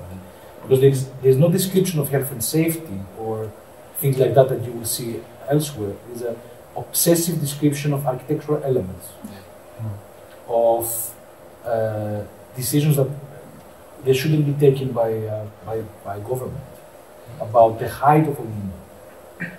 So the development in Albania, from what I understand, from what I've seen a couple of times I've been there and we have having these conversations, is that this development, which is a privately owned and privately driven, comes in the absence of regulatory framework, regulatory master plans, based profoundly on illegal operations in land, things that I'm not saying that they were absent in that case, but they are not the reason for that city. And the idea that that city is a result of the absence of control is one that I want to somehow tackle, which in the case of Tirana, there was an absence of control. It was really a completely, actually it was strategic. The lack of framework is a strategic form of control here. Yeah, in the case of Romania, of course. I mean, the formal aspect of architecture is missing, but also the legal one, on the contrary, perhaps. Because even if you take the examples of today, to a certain point, it seems that Albanian, let's say, Polykatoikia looks like a potential interesting building because it offers domestic scale of cooperations also between inhabitants. But now they're making it obsolete because the new model of high-rise. Stefano Boeri was, for example, the architect who did the urban plan of the city, was saying that, okay, now these buildings are gradually achieving their 100 age, their actually age of 100 years, so we will start to think about demolishing them and replacing with this high-rise system. So at the same time, architecture is becoming somehow on the side of the enemy now, totally, because it's through the specific urban form, urban type we would like to destroy. I mean, if I may say, is that I think that it's fascinating to do collaborative. It would be fascinating to do collaborative research and put things side by side. But I think it's also really important to be very specific and detailed about the sort of cultural context, and not just cultural, but historical, economic, financial, because we might see a lot of similarities, but it's also important to stress the differences. Completely agree with you. Yeah, and for me, one of the big differences, even in your presentation when you showed Thessaloniki at some point, is the scale, because Athens, just specifically in Athens, there is a limit in height, which came from the idea that you should be able to have the view of the Acropolis wherever you were in the center of the city. So, exactly. Thank you. In Thessaloniki, you don't have that. So you have much taller it's still the Polykatoikia, but it's not the same scale. So, it's always a low buildings that they're quite. They have a relationship to the ground. In Athens, it's never more than 6 to 8 floors, for instance. So, I mean, I think it's interesting to make sure that we also talk about it. This is a very important point, because one of the things that we were very critical when this work started, and the city as a project, as a group, I think we were critical, was the idea that when this whole informal city debate was formulated, there were things brought together next to each other. So Cairo, Tunis, Athens, right, name it, and people were like saying, "Oh yeah, it's the same." Yeah, it's not the same. And it's not the same. Or there are certain things that are similar, but the reasons why they're similar are not the ones that they were pointing at. And then you create confusion, Yeah. So we've seen work that there were people talking at the Bartlett once about Cairo, and they had an image of Casablanca, and there was this absurdity in a sense, right? I've seen worse in Bartlett, Platon. I mean, the cultural context is so important. Why it's 4 stories instead of 8 or whatever? Or I had someone come up to me in a conference saying, "But that's exactly the same as Istanbul." It's not exactly the same. It's not at all the same. What are you talking about?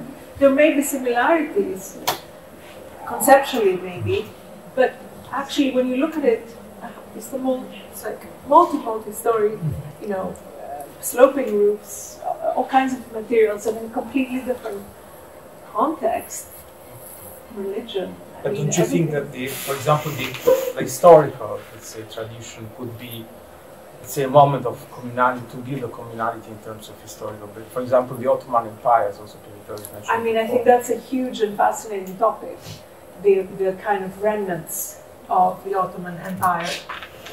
For me, I mean, that was so interesting, and I explored that in the book, and how Greek architects really had trouble seeing any remains of Ottoman culture. And they really kind of, pushed that aside and said, no, we go from now straight to ancient Greece. There's nothing between. Which is clearly delusional, right? Because, of course, there was 4 centuries of Ottoman occupation, and of course we share that with Albania, with, Bulgaria, with all the whole of the Balkans, really, and North Africa, perhaps, and so Lebanon, Syria. I mean, there's a lot that one could do to draw comparisons. And Italy is also different, though, because obviously. Yeah, actually, I have a question for both of you. Thank you. Which really concern. Something that I mentioned before also for Ioanna, but I think it's an important topic for Platon as well, which is the question of labor. In a way, what I think is really fascinating in both researchers that the Polykatoikia is really a diagram of power relationships, but also of the way in which construction unfolds and is organized. In a way there is an homology between the building and the labor that builds it. In a way that other building types do not reveal. Because there are, architecture, the history of architecture is a history of deception.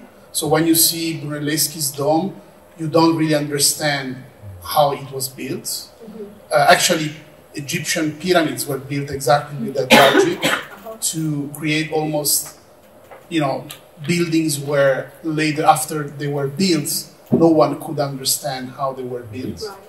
And actually, the Polykatoikia is almost like a Brechtian, sort of theater of construction, where somehow, some of the projects also that Platon you were showing, there is one where there are balconies all around. I forgot the name of the exactly Zenetos Polykatoikia, which is almost like a diagram. It's almost like even someone who is not experienced in architecture can understand, how it works in terms of construction. And I wonder if this is really the quality, in a way, of in spite of all its evils, and that the Polykatoikia is a Brechtian form of architecture. I love that.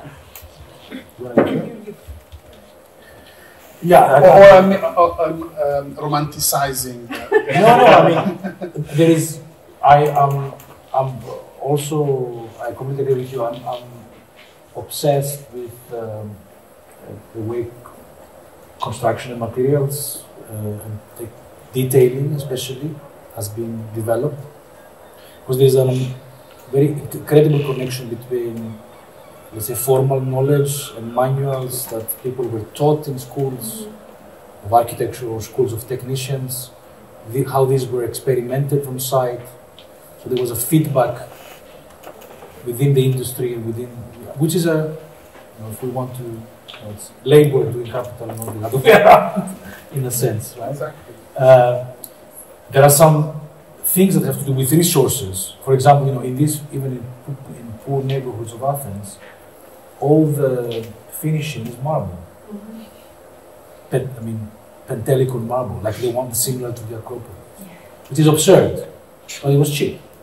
And abundant.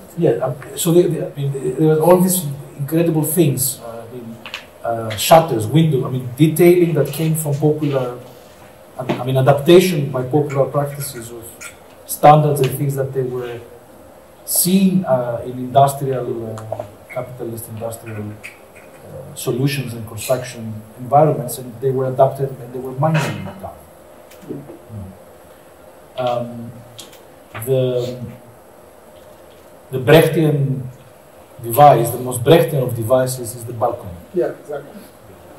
And the It's continuous, also the most beautiful. the most beautiful, and the continuous balcony, especially because what it is, it's scaffolding. Yes. It's not regulation. It's not a necessity. It's contractors finding an amazing way to reduce the cost of construction, because when you do that, you don't need scaffold. You go up, have a balcony, you bring materials on the balcony, you distribute. It's an amazing thing. It is a Brechtian device. And we know now, because of the earthquakes and all of that, that they were consciously and very correctly changing the plans of civil engineers. Reinforcing, so they knew that they had to because they were using them as scaffolding. And one of the reasons that these buildings are still up there is because they were changing the way each slab works structurally. So they were making it stronger because they were using it like that. I mean, this is a... Right, ingenious, but also incredibly suitable to climate, because half of the year, if not more now especially, it's summertime in Athens. Athens is the warmest city in Europe, which is really scary. So, but you know, the balconies are you know, people have plants, they grow gardens, they hold trees sometimes. I mean, they're really perfect for that city. So yeah, so fascinating how all these things come together. It's the device that architects and formal architectural education in Greece use. Yeah. I mean, all this attempt to break the floor, it's actually almost... it humanizes it, but the elite did not like that. Yeah. I guess is that what? You're yeah. Something that is so important and so vital to everyday life. Yeah. And for that structural logic, it has to be dissolved by it. Exactly. In fact, it's really disappointing to see when architects try to deal with Polykatoikia. I mean, in a way, the original Polykatoikia, I mean, the 1940s, 50s, Polykatoikia has this kind of brutality, you know?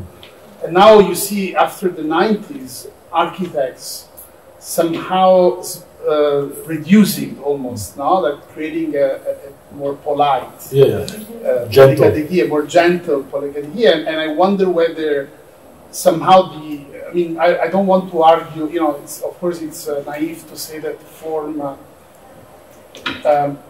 it in itself can be the bastion against its commodification. I mean, commodification can turn everything into a commodity.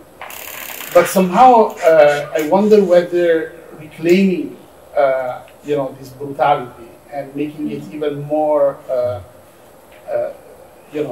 more a diagram again could be, I won't say a way out from this what you described, but somehow reclaiming an architecture that somehow show its own most essential mechanism of production. I mean, I wonder whether this could be the beginning of a fight back to the process that you described in the last part of your lecture. Yes, 100%. I mean, it is very interesting that the recent architecture in Greece, especially projects that are dealing with this new real estate market, are horrific buildings. They are horrific because they are, of course, anything but that abstract and brutal kind of architecture. They are incredibly overly expressive, formal, especially in the south suburbs of Athens these days. They have this like kind of they look like student projects in a sense. And I'm saying this in a negative way. Like things our students are great. Yeah. No, I mean, okay, let me correct that. Like, as if you are doing, like, you take an exercise of formal complexity, but with no reason whatsoever, right? Just to prove that you can do it.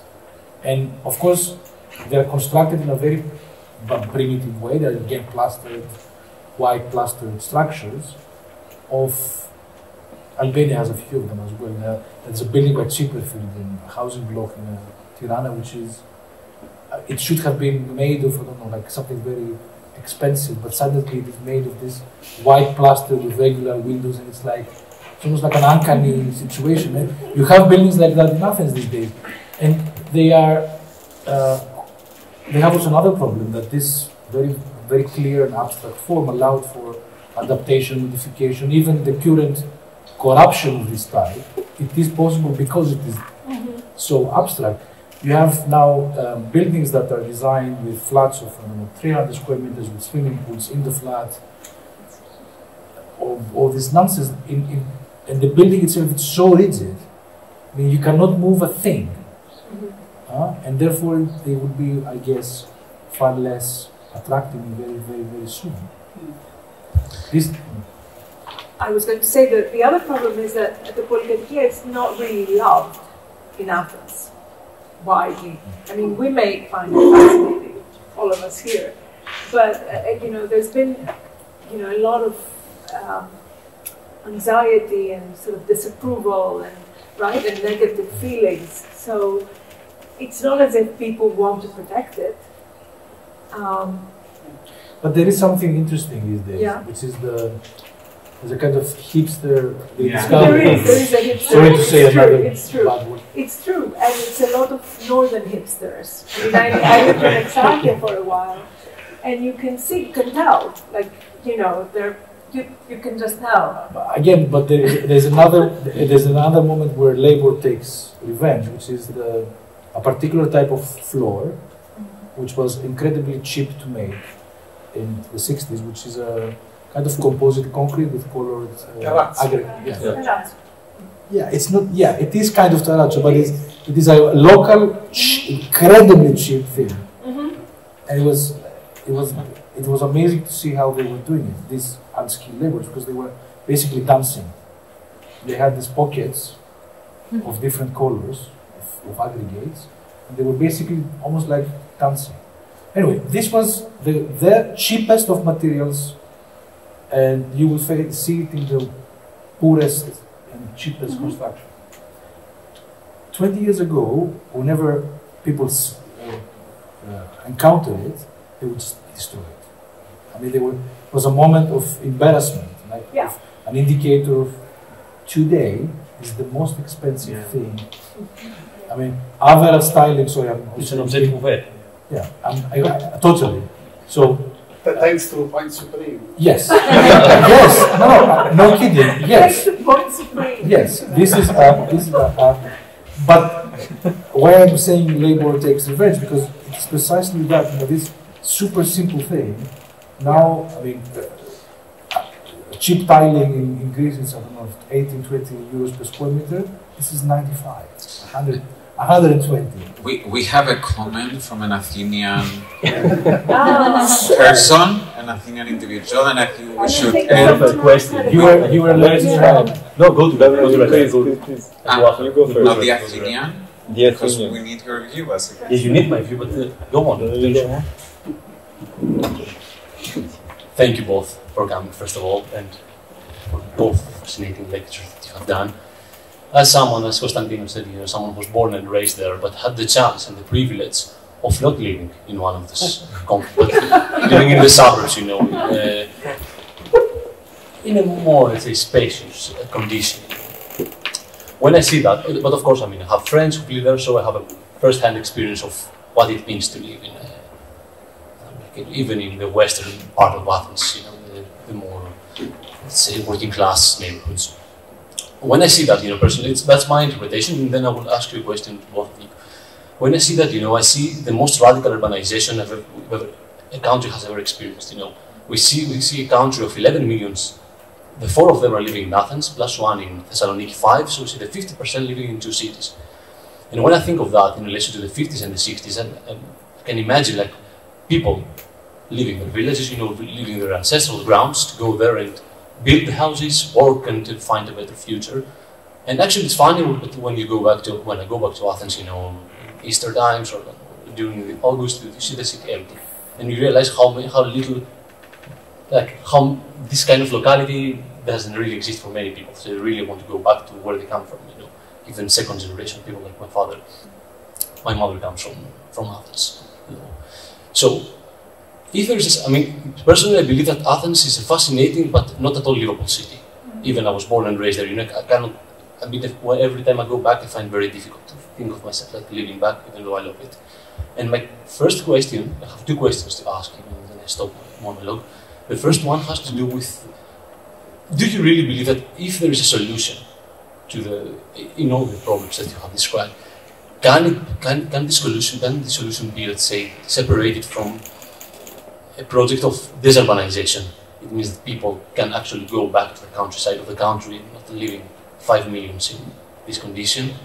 My first question, and the second has to do with what we can very really call the aesthetics of this thing. To what extent architects, even though they have not designed, I don't know what percentage of that, 95%, let's say, that they still have, let's say, a responsibility of not having thought enough to take from the civil engineers the possibility of designing these buildings. These are my two questions. Thank you very much again. Thank you so much. Yeah, I mean, I would say that architects fought very hard to have more to do with the Polykatoikia. In my research, as I said, I came across a lot of archives, technical chamber, where they were really arguing. You can hear them like in real time. You know, but let me rephrase that then, because you're right on that. You know, and that probably I was a bit. You don't need a microphone. No, let them down. The problem was that we were not unified in the way they fought. Yeah. This is what it's. But no, let's.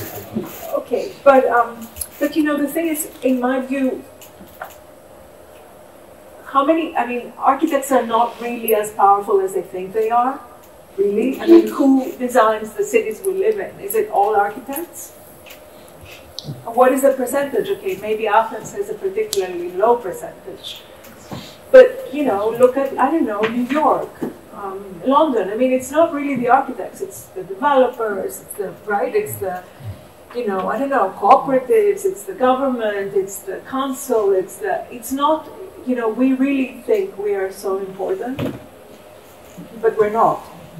This is actually a point Issaias made in a book he wrote in 1968 or something. It's like, you know, we are really a tiny percent. We don't have that much power. So I don't know. That's about the second question. The first question, I guess I would say that cities have a lot of problems, but they're so important because, you know, they are where culture is generated. I mean, the countryside is wonderful, but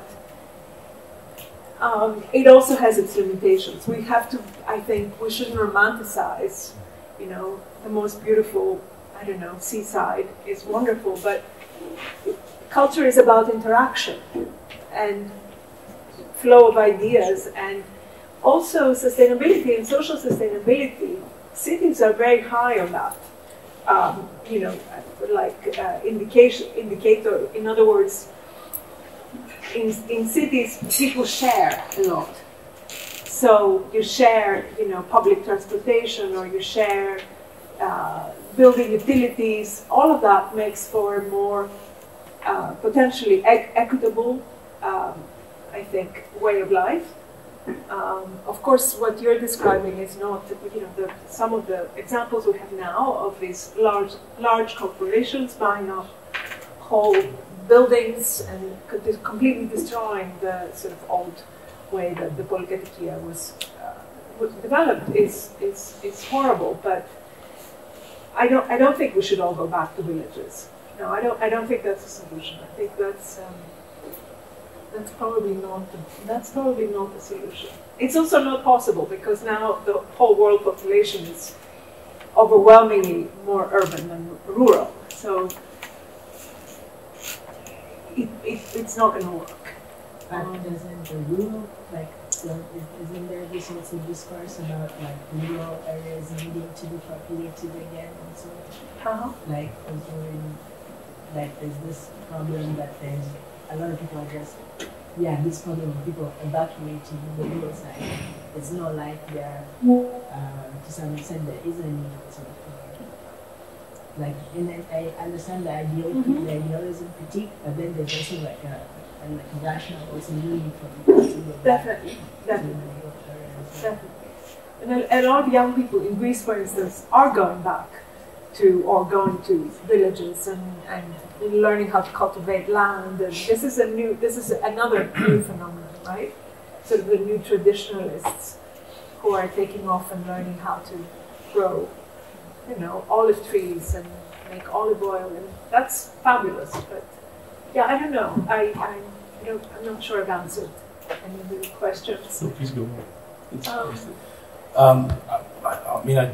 I'm also kind of skeptical of this idea of expansion of the city, but I want to tackle something else that you said.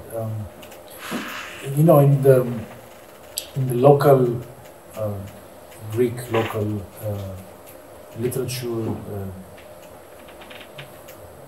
architectural theories and history books and everything.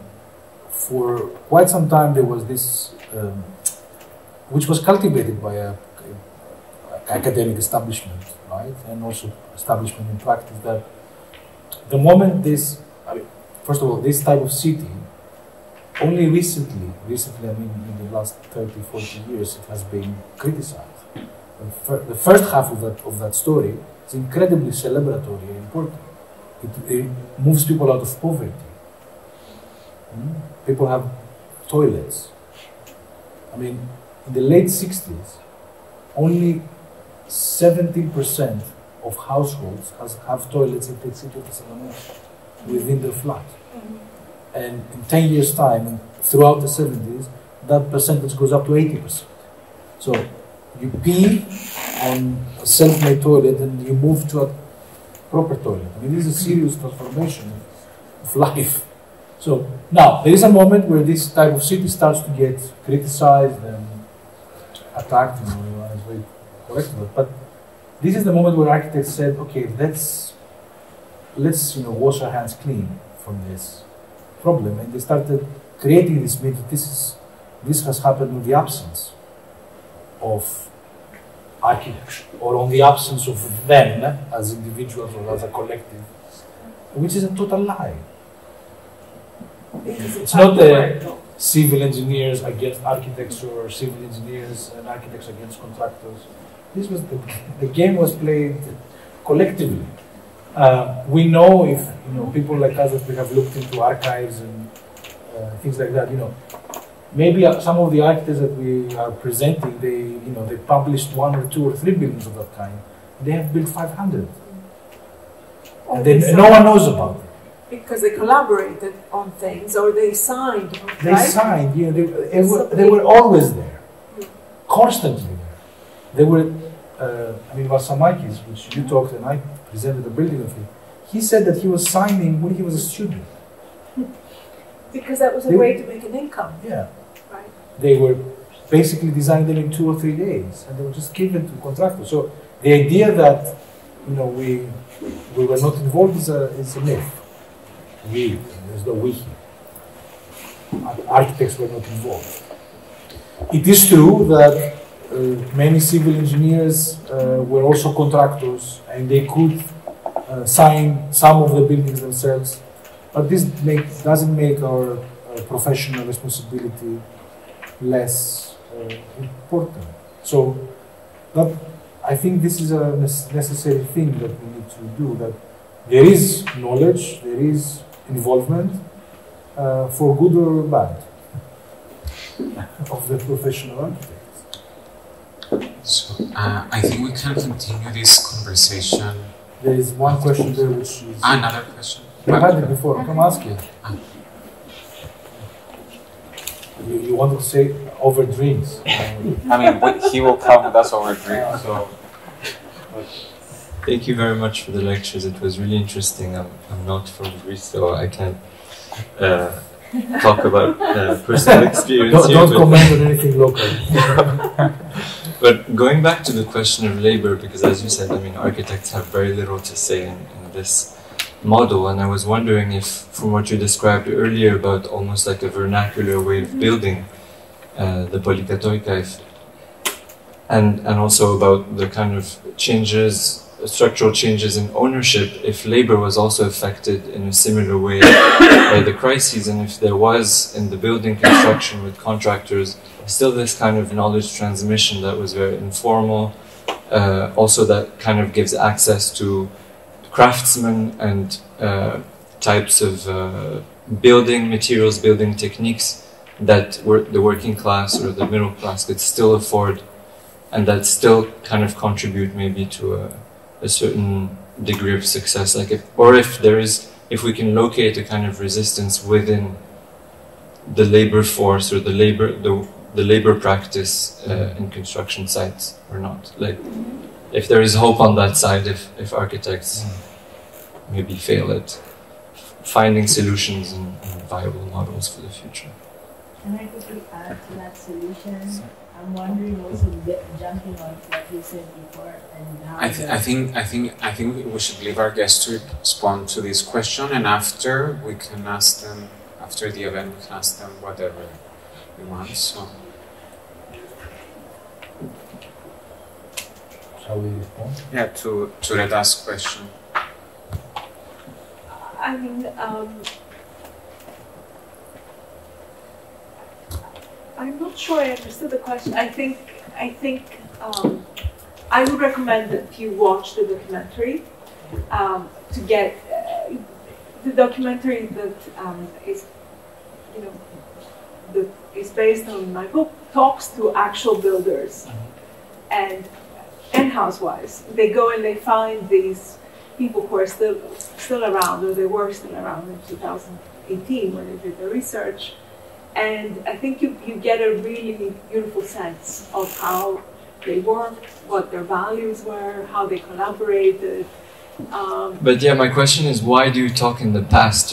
Like I'm wondering if there is a shift in these kind of practices, or on the contrary, if they're very much alive and kind of a bastion of resistance. And I think there is a shift. I think maybe they're more alive in the countryside, but you work professionally enough, and so you could maybe. Yeah, in Greece, there is a major transformation of the labor force in the construction industry. Seismic transformation is the migrant labor, of course, that changes completely the field. And of course, very violent exploitation of this labor force in the industry. We need to talk about Albanian migrants in the construction industry that have built Greece in the past 35 years. We need to talk about migrant labor from Sub-Saharan Africa and Southeast Asia that built the Olympic venues. So there is this change completely this type of organization, and you can see that in the architecture, because and this for me is really a crucial point that somehow it's present in both your work, but maybe it could be even more emphasized, because in this Polykatoikia of the 50s, of the post-war period, somehow you see there is a kind of, maybe a modern architecture without its alienation. No, the alienation that comes with modern architecture, which is basically a form of expropriation of labor skills and construction. So in a way, the Polykatoikia is a sort of, and that's why maybe Frampton is, I can see how he relates to this, because it's a kind of modernism that doesn't imply the alienation of the labor force. And what you see now, what you described, that that now the labor force, the class composition of the labor force is completely different. It's much more alienated. It's much more exploited, and you see that actually in the architecture itself, because you see this very, what you described before, this very polished kind of building form. While actually here in many of the details that you show, at first sight it can look ugly and chaotic, but actually when you see in the detail, there is a lot of almost artisanal Exactly. beauty in a way, no? If I can use that word. 100%. These buildings are handmade. Yeah, exactly. It's handmade modernism. Yes, it is. The buildings that we have, so the buildings that we have now, they're not.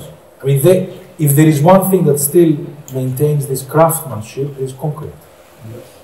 And maybe that's something that we do. I mean, we do, some of us in practice. You know, it's the last thing that we can celebrate, in a sense. It's paradoxical because at the same time, concrete is the evil material that will bring. We have to. We have to do other things. Yeah. We cannot continue with concrete. Sure. Sadly, I mean. Sure, but still, there is a beauty. Sorry. There is a beauty on it, and we try to somehow reinvent and make accessible and cheap, crucially, some of these things that were cheap and available before. So, treating surfaces, for example. Now, the problem is that the way the industry operates as in any other advanced economy. Everything is now patented. So, for a local, before a local carpenter could have a workshop locally to do windows. They cannot do that. Because this detail has to be patented, has to get an ISO, and has to be standardized. Otherwise, the moment it enters or is attached to a building, this cannot be calculated again. You cannot get environmental certificates, all that, which is exactly how it operates here. So that craftsmanship and that is a very peculiar one because it's not traditional. It is a reinvention of detailing. I think that's the case.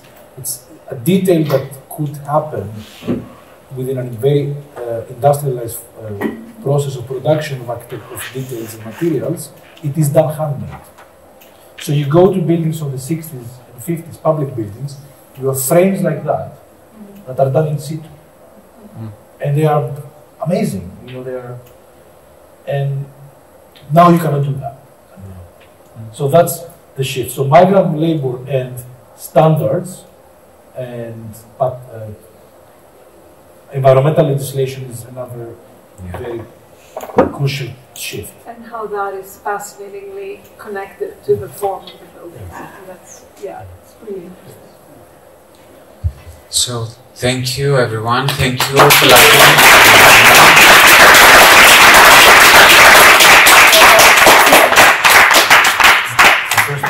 And thanks everyone for staying until the end.